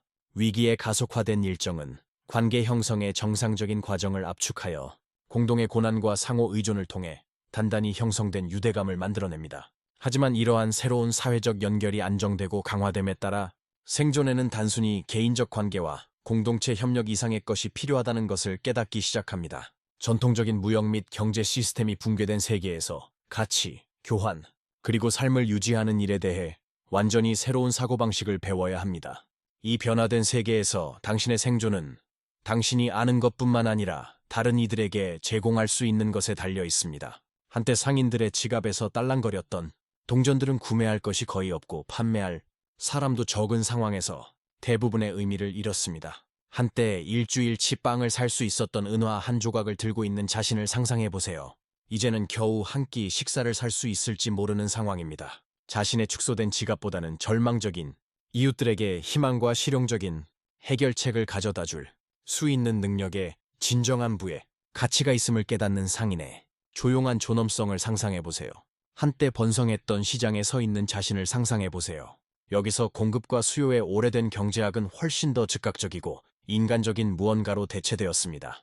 과거 중세상업을 원활하게 했던 복잡한 신용, 부채, 미래의 약속 시스템은 가장 기본적인 교환 형태로 바뀌었습니다. 제가 당신에게 필요한 것을 가지고 있고 당신이 제게 필요한 것을 가지고 있다면 우리 서로 하루를 더 생존할 수 있도록 도와봅시다. 우리의 제빵사 사라가 자신이 보존한 작은 양의 곡물이 아니라 자신의 손과 마음에 있는 지식이 가장 귀중한 자산임을 발견하는 모습을 상상해 보세요. 어떤 식용 재료라도 영양가 있는 빵으로 변환시키는 기술은 이제 금보다 더 귀중해졌습니다. 한때 제빵사를 당연하게 여겼던 공동체들은 이제 먹는 것과 굶주리는 것의 차이가 종종 원재료를 영양분으로 변환시키는 기술에 달려 있다는 것을 이해합니다. 하지만 옛 경제에서 인정했을 것보다 훨씬 더 확장된 가치 있는 일의 정의를 고려해 보세요. 한때 석이나 하급 사무원이었을 수 있는 젊은 청년이 이제는 자신의 읽기와 계산 능력이 자원, 공유의 복잡한 물류를 관리하는데 필수적임을 발견하는 모습을 상상해 보세요. 생존이 신중한 배급과 공정한 분배에 달려 있을 때 정확한 기록을 유지하고 계산을 수행할 수 있는 사람은 음식을 재배하거나 피난처를 건설하는 사람만큼 중요해집니다. 생존이 엄격한 비축과 공정한 분배에 달려있는 물물교환 경제는 여러분이 예상하는 단순한 상품 거래가 아닙니다. 대신 서비스가 물건보다 더 중요한 상호의존적인 복잡한 네트워크를 상상해 보세요. 사라는 겨울비가 빵집을 사용할 수 없게 만들기 전에 지붕을 수리하기 위해 하루치 빵을 교환할 수 있습니다. 지붕을 수리해주는 사람은 빵을 대가로 받을 수 있지만 정작 필요한 것은 자녀들에게 기초적인 읽기와 셈을 가르쳐줄 누군가입니다. 이러한 새로운 교환 형태에 따른 복잡한 협상을 상상해 보세요. 표준화된 화폐나 확립된 가격 구조 없이 모든 거래는 가치, 필요, 그리고 공정성에 대한 대화가 됩니다. 이러한 협상은 인간 본성의 아름다운 면을 드러냅니다. 절박한 상황에서도 공정성을 향한 경향성, 누군가의 절박함을 이용하는 것이 단순히 무례한 것이 아니라 모두의 생존에 대한 위협으로 여겨지는 공평한 교환에 대한 비공식적이지만 엄격한 규칙을 개발하는 공동체, 구성원들을 상상해 보세요. 같은 사람들에게 생존을 의지해야 할 때 단기적인 착취는 자멸적인 어리석음이 됩니다. 이 새로운 현실에서 부의 개념은 완전히 변화합니다. 한때 지위와 안전의 상징이었던 상속받은 보석들이 이제는 실용적 가치가 거의 없는 그저 예쁜 장식품에 불과하다는 것을 깨닫는 귀족 미망인을 상상해 보세요. 하지만 대규모 가정 관리에 대한 그녀의 지식, 복잡한 프로젝트 조직 경험, 다른 사회적 배경을 가진 사람들 사이를 중재할 수 있는 능력, 이러한 기술들이 그 귀중한 보석들이 결코 할 수 없었던 방식으로 진정한 가치를 증명합니다. 작업 자체가 공동체 생존과 직접적으로 연결될 때 어떤 의미를 갖게 되는지 생각해 보세요. 이전에는 선택하지 않았을 일에서 만족을 발견하는 사람들을 상상해 보세요. 고기를 보존하는 법을 배우는 전직 사무원, 도구를 수리하는 기술을 익히는 상인, 경미한 부상과 질병을 치료하는 전문성을 기르는 미망인, 그들의 노동과 이웃들의 안녕 사이의 직접적인 연결은 순전히 상업적인 일이 결코 제공하지 못했을 목적의식을 만들어냅니다. 전통적인 직업 카테고리가 무의미해질 때 등장하는 혁신적인 해결책을 상상해 보세요. 한때 양초 제조업자였던 사람이 왁스와 오일, 작업에 대한 지식이 의류와 용기의 방수 처리를 만드는데 완벽하게 적용될 수 있다는 것을 발견할 수 있습니다. 장식용 새를 키웠던 사람은 동물 사육에 대한 이해가 공동체의 중요한 단백질, 공급원인 몇 마리에 닭이나 염소를 돌보는 데 소중한 자산이 된다는 것을 알게 됩니다. 추상적 가치가 아닌 실용적 필요에 기반한 새로운 화폐의 발전은 흥미로운 역학을 만들어냅니다. 하루치 숙련된 노동이 교환의 표준 단위가 되는 공동체, 미래의 일에 대한 약속이 한때 동전만큼 쉽게 주고받아지는 곳, 신뢰성에 대한 평판이 누군가가 소유할 수 있는 가장 가치 있는 자산이 되는 곳을 상상해 보세요. 하지만 이 새로운 경제의 도전도 고려해 보세요. 누군가가 병에 걸려 약속된 작업 의무를 이행할 수 없거나 다른 종류의 노동의 상대적 가치에 대한 의견, 불일치가 발생할 때 생기는 어려움을 상상해 보세요. 상인은 무역로에 대한 그의 지식이 사라의 빵 만들기보다 더 가치 있다고 주장할 수 있지만, 사라는 사람들이 새로운 길을 갈 수는 있지만 음식 없이는 생존할 수 없다고 반박할 것입니다. 이러한 분쟁의 해결은 종종 개인 간 협상이 아니라 공동체적 과정이 됩니다. 사람들이 즉각적인 작업, 배분뿐만 아니라 장기간에 걸친 다양한 기여의 가치를 공정하게 평가하는 방법에 대해 논의하는 저녁 모임을 상상해 보세요. 이러한 대화는 실용적인 철학 실습이 되어 더 풍요로운 시기에 학자들이 추상적으로만 논쟁했던 인간의 가치, 공동체 책임, 공정한 교환에 대한 문제들을 실제로 탐구하게 됩니다. 다자간 교환의 복잡성을 처리하기 위해 공동체가 개발하는 독창적인 방법을 상상해 보세요.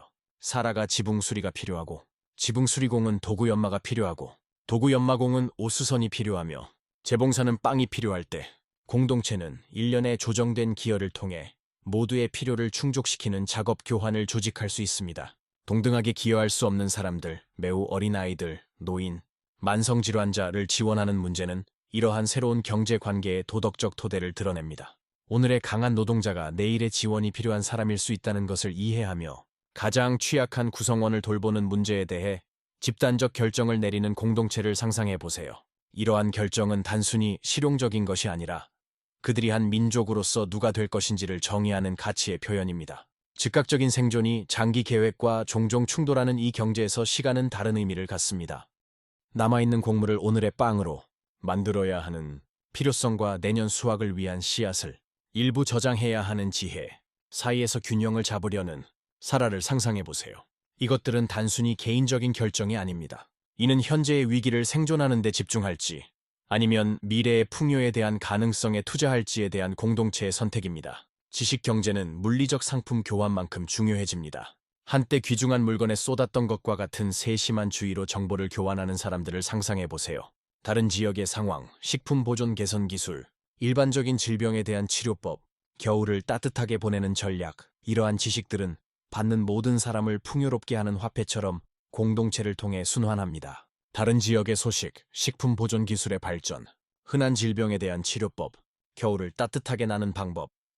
이런 지식들은 마치 받는 모든 일을 풍요롭게 하는 화폐처럼 공동체 안에서 순환합니다. 상품의 운송과 저장은 집단적 해결책을 필요로 하는 새로운 도전을 제시합니다. 공동체가 함께 저장고를 짓고 날씨와 해충으로부터 자원을 보호하는 새로운 방법을 개발하며 혼자서는 도저히 감당할 수 없는 무겁고 큰 물건들을 운반하는 체계를 만드는 모습을 상상해 보세요.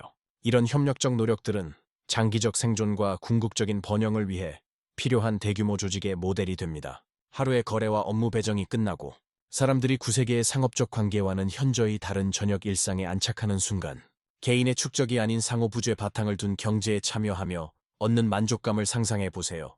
이는 이상화된 과거로의 회귀가 아니라 어떤 개인의 부나 지위보다 모든 이의 생존과 안녕을 우선시하는 인간 생산성을 조직하는 새로운 방식의 창조입니다. 하지만 공동체가 일과 교환의 실질적인 도전을 배우고 그들의 육체적 삶을 유지하는 새로운 형태의 경제적 협력을 개발하는 동안에도 상실과 불확실성에 의해 근본적으로 변화된 세계에서 존재의 의미, 목적, 그리고 영적 차원에 대한 더 깊은 질문들이 제기됩니다. 경제적 생존은 육신을 살릴 수 있지만 모든 익숙한 것들이 사라져버린 세상에서 영혼에게는 무엇이 양식이 될 수 있을까요?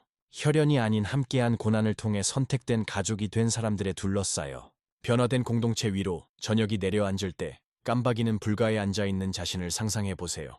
일상의 일은 끝났고 음식과 주거에 대한 당장의 필요는 최대한 해결되었으며 이제 마음은 상업으로는 답할 수 없고 실용기술로는 해결할 수 없는 질문들로 향합니다. 전통적인 영적 권위가 방해받거나 파괴된 공동체에 내려앉는 특유의 고요함을 상상해 보세요.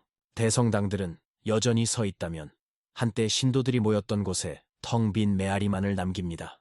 전염병에서 살아남은 본당 신부들은 알아볼 수 없을 만큼 흩어지고 변화한 공동체를 섬기고 있습니다. 한때 일련의 흐름을 나타냈던 종교 축제들은 생존의 더 절박한 리듬에 밀려 중단되었습니다. 그러나 이 명백한 영적 황무지에서 놀라운 무언가가 태동하기 시작합니다. 한때 빵집 딸로서 주로 일상의 반복에만 관심이 있었던 우리의 친숙한 안내자 사라가 예전 삶에서는 상상할 수도 없었던 의미와 목적에 대한 대화를 나누는 모습을 상상해 보세요.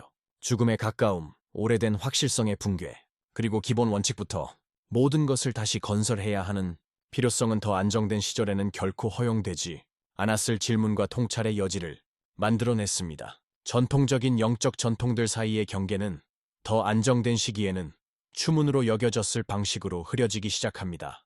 앞서 만났던 방랑하는 사제가 여러 기독교 전통의 요소들을 아우르는 기도를 인도하고 외국 상인이 자신의 영적 배경에서 얻은 지혜를 나누며 한때 스스로를 단순하고 무악한 사람들로 여겼던 공동체 구성원들이 상실과 생존, 그리고 존재의 신비에 대한 직접적인 체험에서 얻은 통찰을 제공하는 모습을 상상해 보세요.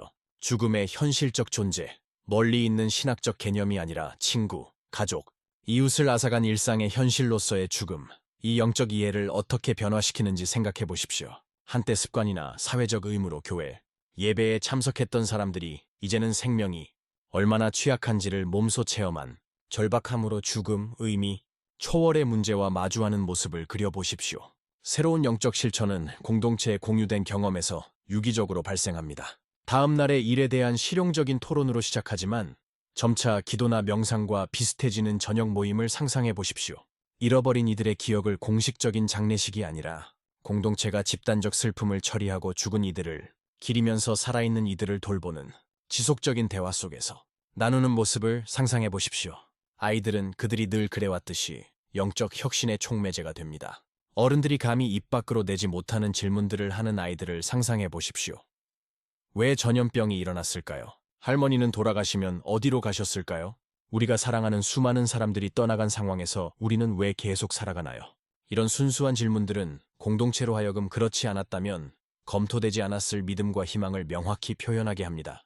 어른들은 전통적인 종교 교육과 재난을 통해 얻은 실용적 지혜를 결합하여 새로운 형태의 영적 교육을 만들어냅니다. 사라가 아이에게 빵 굽는 법을 가르치면서 동시에 감사함에 대해 간단한 재료들이 어떻게 생명의 양식이 될 수 있는지에 대한 신비에 대해 가진 것이 적은 이들과 우리 것을 나누는 중요성에 대해 이야기하는 모습을 상상해 보십시오.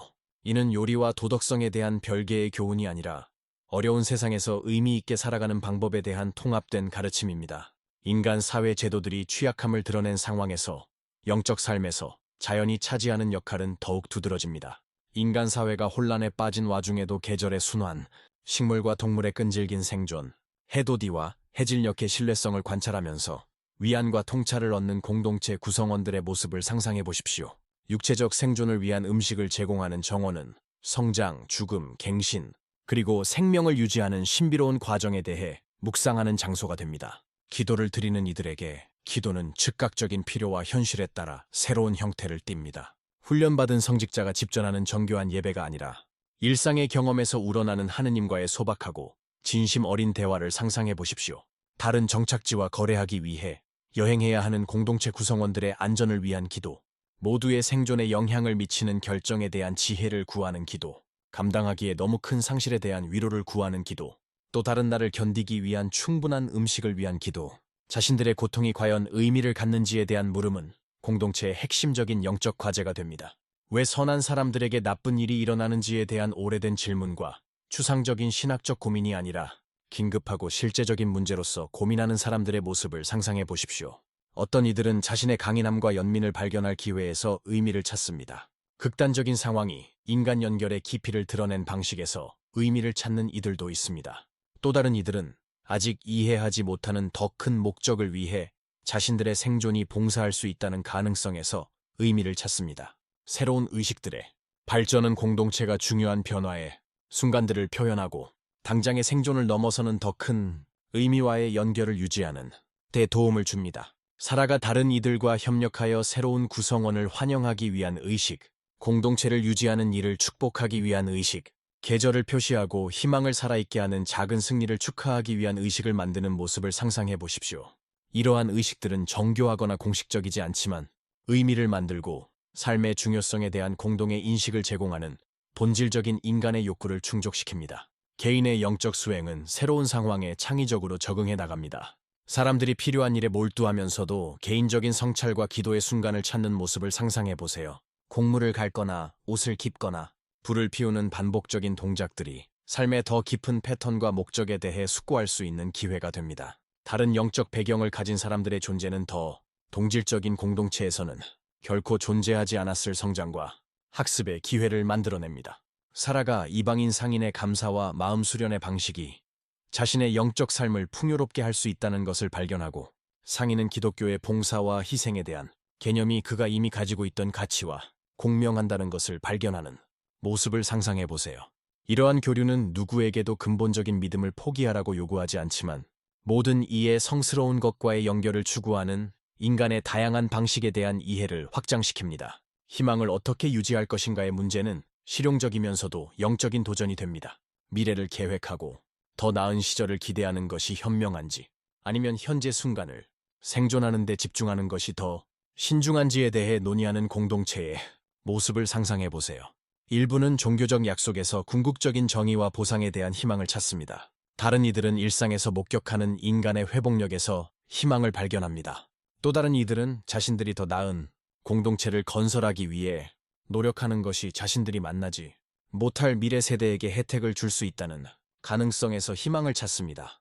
믿음과 의심 사이의 관계는 극단적인 상황에서 믿음이 시험될 때 더욱 진실하고 복잡해집니다. 사람들이 더 전통적인 종교적 환경에서는 결코 표현하지 않았을 두려움과 불확실성을 인정하면서 동시에 자신이 알지 못했던 믿음의 형태를 발견하는 모습을 상상해 보세요. 공동체는 의심과 믿음이 공존할 수 있는 장소, 질문이 억압되지 않고 환영받는 곳, 영적 성장이 교리적 정확성이 아니라 연민, 용기, 그리고 공동선에 대한 헌신으로 측정되는 곳이 됩니다. 저녁불이 점점 낮아지고 사람들이 잠자리에 들 준비를 할 때 공동체가 물리적 필요뿐만 아니라 영적 필요까지 해결하는 방법을 찾았을 때 어려운 상황에서도 출현할 수 있는 평화의 감각을 상상해 보세요. 내일은 변화된 세계에서 의미 있게 살아가는 방법에 대한 새로운 도전과 질문을 가져올 것입니다. 하지만 오늘 밤 인간 존재의 가장 깊은 여정의 동반자가 된 사람들에 둘러싸여 모든 상황을 초월하는 깊은 만족감이 있습니다. 이 공동체에서 출현하는 영적 삶은 이전의 어떤 종교적 관행으로의 회귀가 아니라 어떤 새로운 것의 탄생입니다. 삶의 경험에 뿌리를 둔 다양성에 의해 강화되고 일상에서 사랑과 연민의 실천적 표현에 초점을 맞춘 의미를 찾는 방식입니다. 하지만 공동체가 영적 지혜와 감정적 회복력에서 성장하고 지속적인 불확실성 속에서도 의미와 목적을 찾는 법을 배우면서 그들이 생존, 협력, 그리고 상실된 것에 파편으로부터 지속 가능한 무언가를 건설하는 능력에 관해 배운 모든 것을 시험하는 새로운 도전이 찾아옵니다. 하지만 여러분의 눈앞에 펼쳐질 놀라운 것이 있습니다. 계절이 바뀌고 여러분의 공동체가 영구적인 정착지와 비슷한 형태로 안정화되면서 생존이란 단순히 하루하루를 버텨내는 것이 아니라 장기적으로 삶을 지속할 수 있는 기술과 지식을 개발하는 것임을 깨닫게 됩니다. 자신을 더 이상 즉각적인 위기에 반응하는 사람이 아니라 향후 수년간 자신과 이웃들에게 도움이 될 삶의 기술을 적극적으로 익혀나가는 사람으로 상상해보세요. 공동체가 형성된 이후 두 번째 봄이 도래하면서 자신이 확장된 정원에 서 있는 모습을 상상해보세요. 첫 해의 조심스러운 식물 재배는 토양, 기후, 그리고 씨앗이 생존의 양분이 될지 실망의 원인이 될지를 결정하는 미묘한 타이밍에 대한 교훈을 주었습니다. 한때 쉬운 시절에 부드러웠던 손은 이제 땅에서 생명을 일궈내는 진정한 전문성을 보여주는 굳은 살을 지니고 있습니다. 이 변화에 충실한 안내자 사라가 다른 이들이 제공하는 곡물에 의존하던 제빵사에서 씨앗에서 수확, 그리고 빵에 이르는 전체 주기를 이해하는 사람으로 진화한 모습을 상상해보세요. 그녀는 곡물 수확 시기를 나타내는 미묘한 신호를 읽는 법, 공동체 구성원들이 만든 도구로 탈곡하고 정리하는 법, 긴 겨울 동안 곡물을 습기와 해충으로부터 보호하는 방법을 배웠습니다. 하지만 그녀의 학습이 단순히 식량 생산의 기술적 측면을 넘어선다는 점을 고려해보세요. 계절, 날씨 패턴, 그리고 공동체가 수확량을 최대화할 수 있게 해주는 다른 작물 간의 복잡한 관계에 대한 직관적인 이해를 발전시키는 그녀의 모습을 상상해보세요. 이제 그녀는 특정 식물들이 다른 식물의 토양을 비옥하게 만든다는 것, 같은 장소에서 같은 작물을 계속 재배하면 토양이 고갈된다는 것, 다양한 재배가 단일 영양원에 의존하는 공동체를 파괴할 수 있는 작물 실패로부터 보호한다는 것을 알고 있습니다. 숙련의 개념은 공동체 생존과 직접적으로 연결될 때 새로운 의미를 갖습니다. 사라가 신규 구성원들에게 자신이 개발한 기술을 가르치면서 그들의 초기 어설픈 시도가 점차 능숙함으로 발전하는 모습을 지켜보는 깊은 만족감을 상상해 보세요. 자신이 돌보는 사람들에게 직접적이고 구체적인 도움을 주는 지식에는 깊은 의미가 있습니다. 그녀의 전문성은 추상적이거나 이론적이지 않습니다. 그것은 이웃들이 잘 먹을지 또는 배고플지의 차이입니다. 계절의 리듬이 농업 활동뿐만 아니라 공동체 전체의 생활 흐름까지 좌우하게 된다는 점을 생각해 보세요. 1년에 서로 다른 시기가 서로 다른 종류의 전문성과 협력을 요구한다는 것을 그려보세요. 봄은 집중적인 파종 작업을 가져오며 모든 사람이 토양을 준비하고 씨앗을 선택하며 가을의 풍요를 결정할 정원을 조성하기 위해 노력을 조정해야 합니다. 여름에는 자라는 식물에 대한 지속적인 관심, 수자원의 신중한 관리, 그리고 보존과 저장을 위한 준비가 필요합니다. 가을 수확은 단순히 마트에서 음식을 사는 사람들로는 상상조차 할 수 없는 공동체의 축제가 됩니다. 수개월간의 신중한 작업을 대표하는 작물을 모으고 겨울의 어려움을 모두에게 지탱해줄 곡물, 채소, 보존 식품으로 저장 공간이 가득 차는 것을 보는 깊은 만족감을 그려보세요. 이는 단순한 실용적 성취가 아니라 농업의 시작부터 인간 생명을 지탱해온 고대의 순환에 참여하는 영적 경험입니다. 하지만 겨울이 그저 견뎌내야 할 계절에서 다른 종류의 생산성을 발휘할 수 있는 시간으로 어떻게 변화하는지도 그려보세요. 야외 농업 작업이 불가능한 달들은 도구 제작, 장비 수리, 다음 해의 개선 계획, 그리고 젊은 공동체 구성원들에게 지식을 전수하는 기회가 됩니다. 사라는 겨울 저녁에 아이들에게 빵을 굽는 방법뿐만 아니라 비율을 계산하는 방법, 이용 가능한 재료에 따라 레시피를 조정하는 방법, 잠재적인 성공을 실망스러운 실패로 바꿀 수 있는 수많은 작은 문제들을 해결하는 방법을 가르칠 수 있습니다.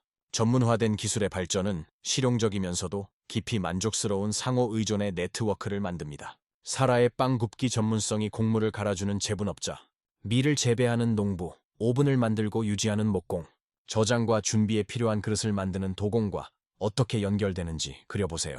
각 사람의 숙련도는 모두의 안녕에 기여하며 개인의 성취를 뛰어넘는 공동체적 성취감을 만들어냅니다.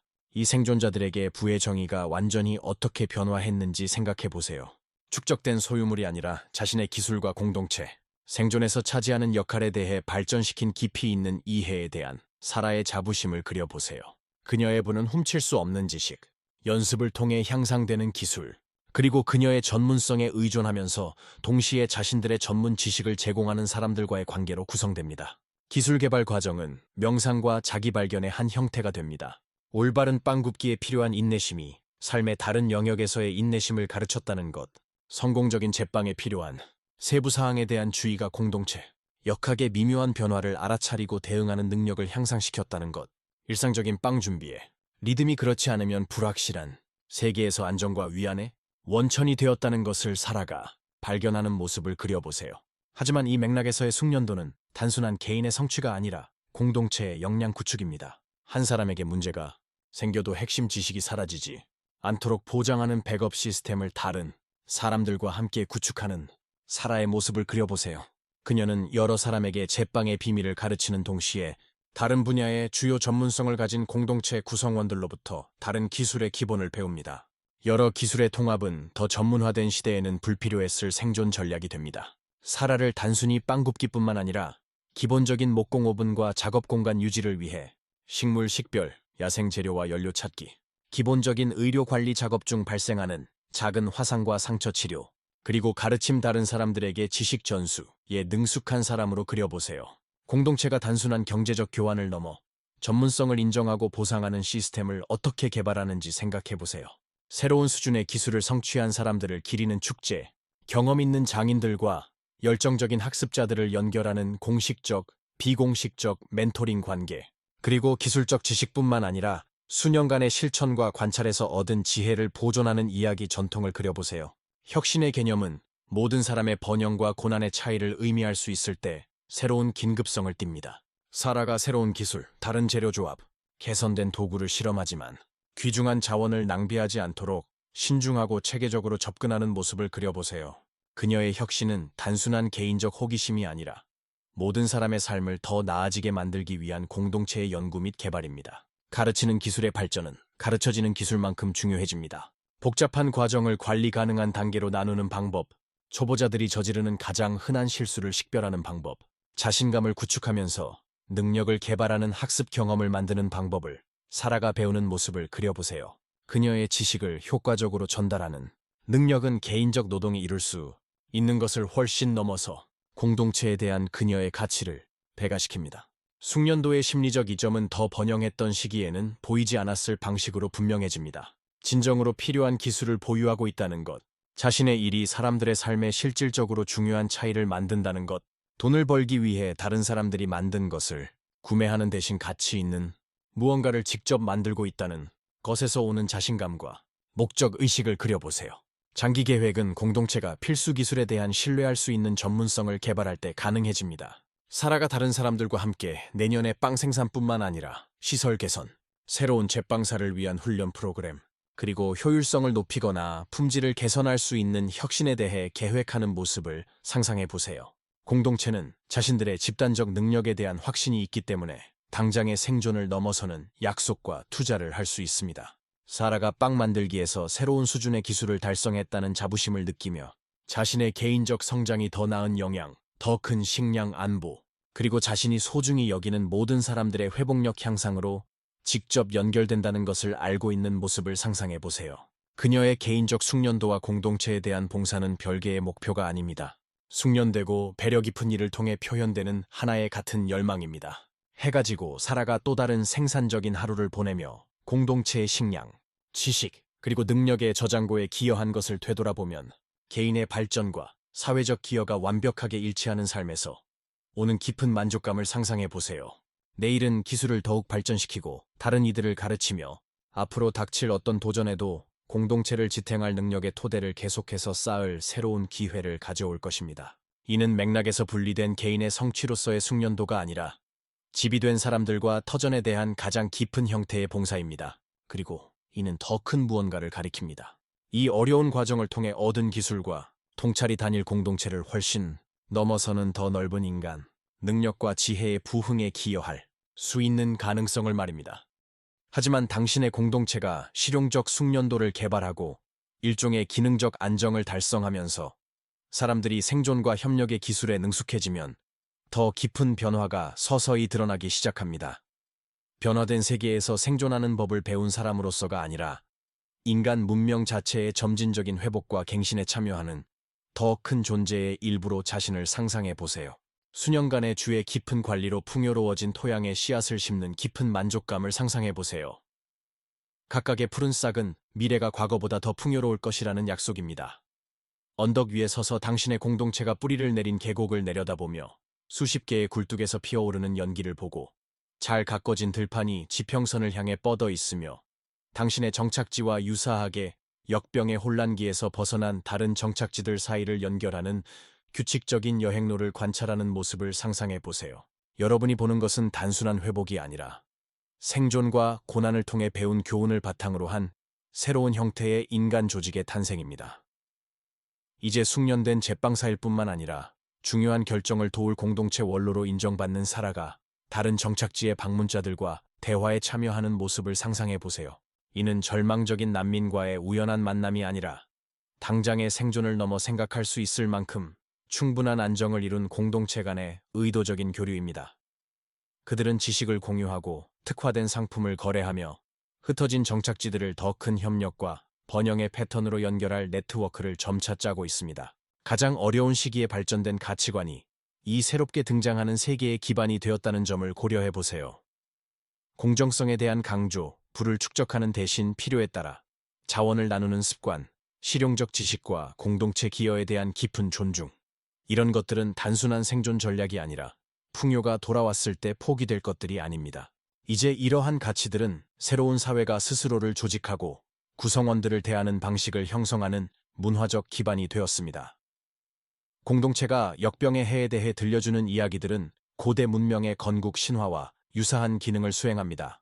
어린이들과 새로운 구성원들에게 생존이 전례 없는 협력에 달려 있었던 첫 절망적인 계절들의 이야기를 공유하는 사라를 상상해 보세요. 공유된 필요에 직면해 전통적인 사회적 장벽이 사라졌고 사람들이 자신도 몰랐던 용기와 연민의 저수지를 발견했던 시기를 말입니다. 이 이야기들은 단순한 오락거리가 아닙니다. 미래 세대가 서로에 대한 의무를 이해하는 방식에 영향을 미칠 문화적 DNA입니다. 재건 시기에 배운 교훈을 반영하는 새로운 제도의 점진적 발전을 상상해 보세요. 공동체 결정을 내리는 회의는 세습된 권위가 아니라 합의에 의해 운영됩니다. 공유 자원을 관리하는 시스템은 최대한의 추출이 아니라 지속 가능성과 공정성을 우선시합니다. 아이들에게 지식을 전달하는 교육 접근법은 실용적 기술과 모든 것이 상실된 것처럼 보였을 때 생존을 가능하게 했던 상호 지원의 가치를 모두 강조합니다. 하지만 상실과 취약성의 기억이 번영이 다시 찾아올 때 풍요에 대해 다른 관계를 만들어낸다는 점도 고려해 보세요. 수확이 개선되고 식량 안보가 높아지면서 사라의 공동체가 개인의 부를 서두르며 축적하지 않고 어려운 시기에 모든 이의 생존을 보장했던 공동체 저장고를 계속해서 유지하는 모습을 상상해 보세요.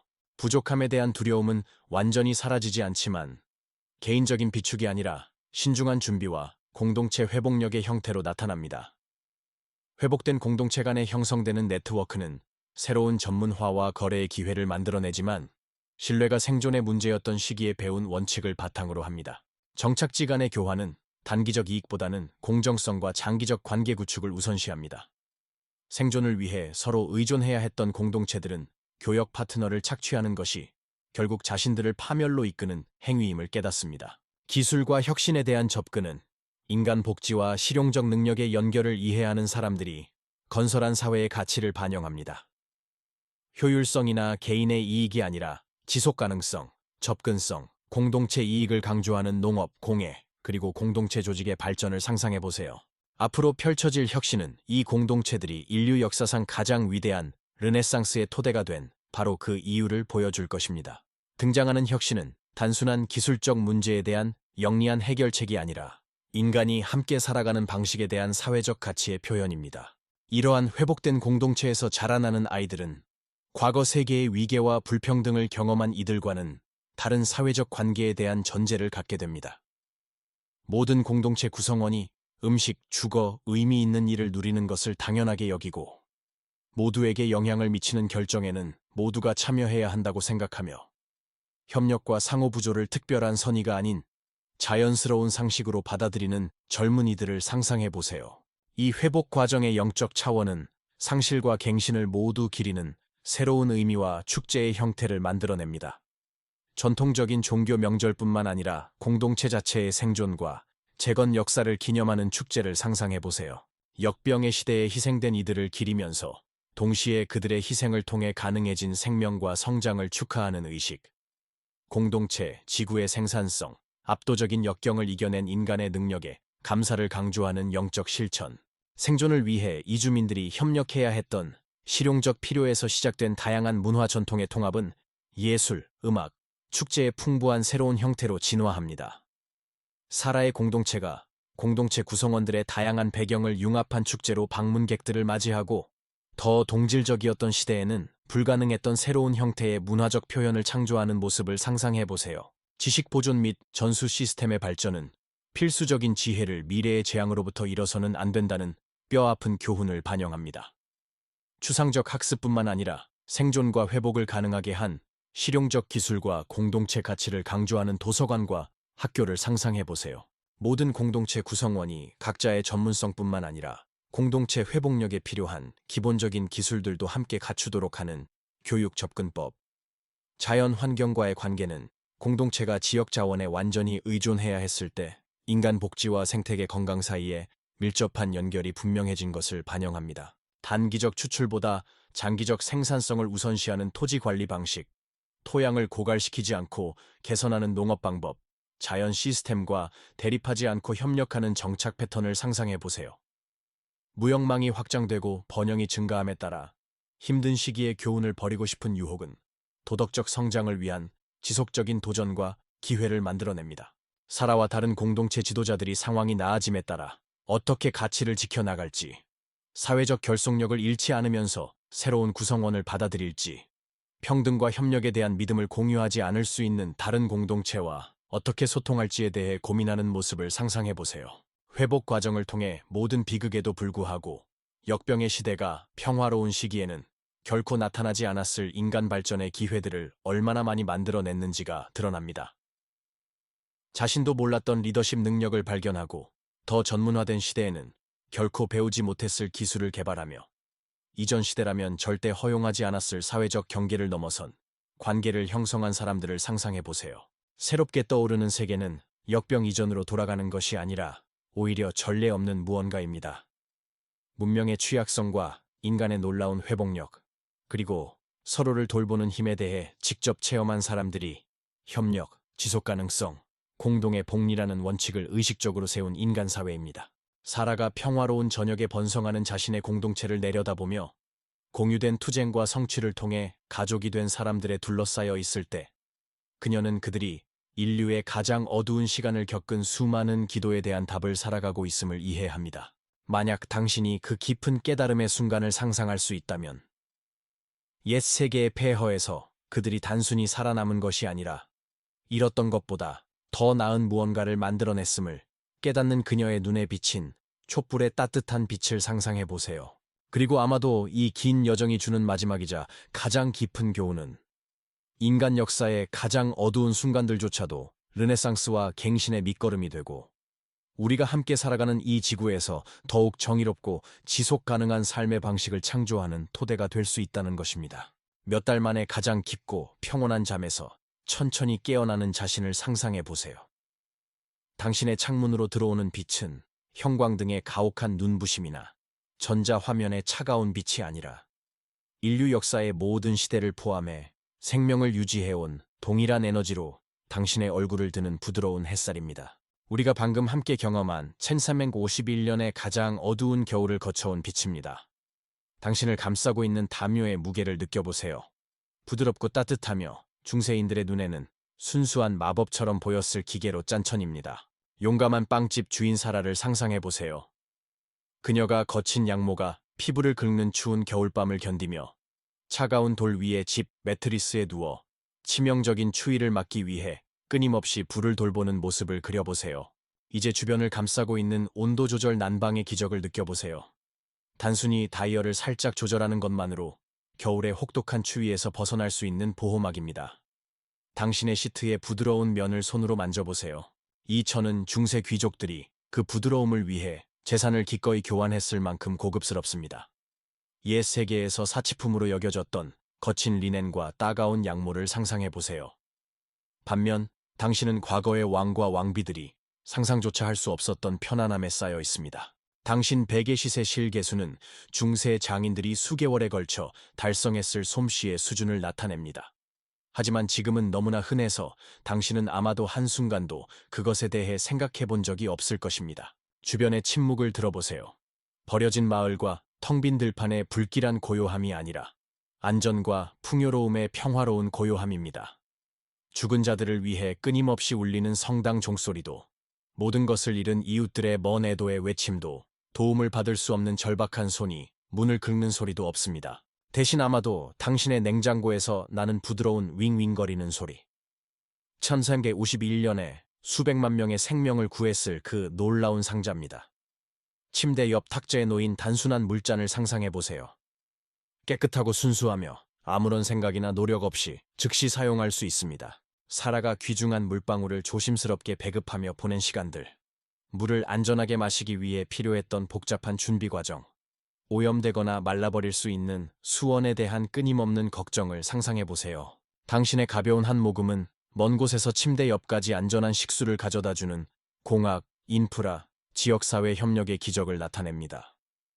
한때 전체 공동체를 위협했던 겨울은 이제 단순히 난방기 온도를 조정하는 일에 불과합니다. 한때 확실한 죽음을 의미했던 감염은 이제 욕실 캐비닛에 무심코 보관하는 약으로 정복되었습니다. 어두운 달들 동안 사람들을 광기로 몰아넣었던 고립은 이제 전 세계에 사랑하는 이들과 즉시 연결해주는 장치들에 의해 깨어집니다. 대장장이 존을 상상해보세요. 얼어붙은 밤마다 굳은 살 돋은 손이 아팠던 그 남자. 그는 당신의 부엌의 단순한 풍요로움을 경이로운 눈으로 바라보았을 것입니다. 그의 최고의 칼날보다 더 날카로운 도구들이 서랍에 들어있고 버튼 하나로 열이 즉시 생성되며 아무런 생각이나 준비 없이 빛이 어둠을 몰아냅니다. 현재의 도전적인 순간에서조차 우리는 우리 이전 세대에게는 마법 같았을 편안함으로 둘러싸여 있습니다. 당신 침대 곁에 책 한 권은 중세 마을이 평생 들을 수 있는 이야기보다 더 많은 이야기를 담고 있습니다. 당신 주머니 속 기기는 고대 세계의 가장 위대한 도서관들보다 더 많은 지식을 담고 있습니다. 시간과 공간을 넘어 당신에게 전해지는 이 말을 듣고 있다는 사실 자체가 불과 몇 세대 전만 해도 초자연적인 현상으로 여겨졌을 소통 방식을 나타냅니다. 이제 깊게 숨을 들이마시며 이 깊은 편안함의 순간에 몸을 맡기면서 우리 조상들을 가장 어두운 시련을 통해 지탱해준 인간의 정신이 우리 안에 살아있음을 기억하세요. 하지만 이제는 단순히 생존하는 것이 아니라 이전 세대들이 상상할 수 없었던 규모로 번성하고 창조하고 꿈꿀 수 있는 특별한 특권을 가지고 있습니다. 가장 혹독한 계절을 견디기 위해 공동 화로 주변에 모였던 공동체 정신은 이제 연결과 지원의 글로벌 네트워크로 진화했습니다. 어둠의 달들을 통해 사람들을 지탱했던 희망은 이제 우리를 둘러싼 실제 빛들로 우리 삶의 풍요로움을 인정하는 매 선택으로 밝혀집니다. 이 감사함이 가장 따뜻한 담요처럼 당신을 감싸는 순간을 진심으로 느껴보세요. 오늘 밤 우리가 나눈 이야기들은 단순한 과거의 이야기가 아닙니다. 우리가 얼마나 멀리 여행했는지, 얼마나 많은 것을 얻었는지, 우리 삶이 얼마나 풍요로워졌는지를 상기시켜주는 이야기입니다. 모든 편애, 모든 안락함, 모든 순간의 여유는 수많은 세대의 인간 창의성, 인내, 그리고 희망을 나타냅니다. 우리 조상들이 압도적인 어려움 속에서도 새로운 하루를 맞이하게 했던 용기는 바로 우리가 현재의 도전을 올바른 관점과 품위를 가지고 마주할 수 있게 해주는 동일한 용기입니다. 빈곤 시대의 가족을 하나로 묶어주었던 사랑은 이제 우리를 둘러싸고 있는 동일한 사랑으로 생존에 대한 끊임없는 두려움 없이 자유롭게 표현하고 널리 공유하고 양육할 수 있게 되었습니다. 평화로운 잠자리에 들 준비를 하며 우리 조상들이 상상조차 할 수 없었던 편안함에 둘러싸여 당신 삶의 비범한 일상에 대한 깊은 감사를 마음에 품으세요. 당신을 감싸는 안전, 당신을 지탱하는 풍요, 당신을 풍요롭게 하는 연결들, 이것들은 우연이 아닙니다. 이는 당신이 빛 속에서 쉴 수 있도록 어둠을 통해 인내했던 셀 수 없이 많은 세대들의 축적된 선물입니다. 그리고 혹시 사랑하는 청취자여, 저와 함께 인류의 가장 어두운 겨울을 지나오면서 당신 자신의 회복력에 대해 깊은 무언가를 발견하셨을지도 모릅니다. 1151년 동안 사라와 토마스, 그리고 수많은 다른 이들을 지탱했던 그 불굴의 정신이 당신의 혈관 속에도 흐르고 있습니다. 당신이 자신만의 도전에 직면할 때, 그것이 중세 흑사병만큼 압도적이든 어려운 하루만큼 단순하든 오늘 밤 목격한 그 용기를 기억하십시오. 오늘 밤 눈을 감을 때 그 감사함이 당신의 마지막 생각이 되기를 바랍니다. 당신은 먼저 간 이들이 속삭인 수많은 기도의 응답입니다. 당신은 그들이 가장 어려운 시간에 버텨낼 수 있게 해준 언젠가를 살고 있는 것입니다. 당신의 편안한 휴식은 그들이 잠 못 이루는 밤을 견딜 수 있게 해준 꿈이었습니다. 현재의 따뜻한 안식처에 자리를 잡으며 참 351년을 통한 이 여정이 어떻게 당신만의 앞길을 밝힐 수 있는지 생각해 보십시오. 내일 작은 불편함이 생길 때 귀한 곡식을 배급하던 사라의 조용한 품위를 기억할 수 있을 것입니다. 관계가 긴장될 것 같을 때 낯선 이들이 공유된 고통을 통해 어떻게 가족이 되었는지 떠올릴 수 있을 것입니다. 미래가 불확실해 보일 때 재에서 자신들의 삶뿐만 아니라 문명 전체를 재건한 공동체들에서 힘을 찾을 수 있을 것입니다. 그리고 이 깊은 감사 속에서 우리가 얼마나 진정으로 축복받은 존재인지 인식하는 가운데 가장 깊은 평화를 찾으시기 바랍니다. 당신은 단순히 삶의 겨울을 견디는 것이 아니라 가능성과 위안, 희망의 영원한 봄 속에서 꽃피우고 있는 것입니다. 편히 쉬십시오, 사랑하는 청취자여. 내일은 일상의 특별한 기적들로 가득한 또 다른 하루.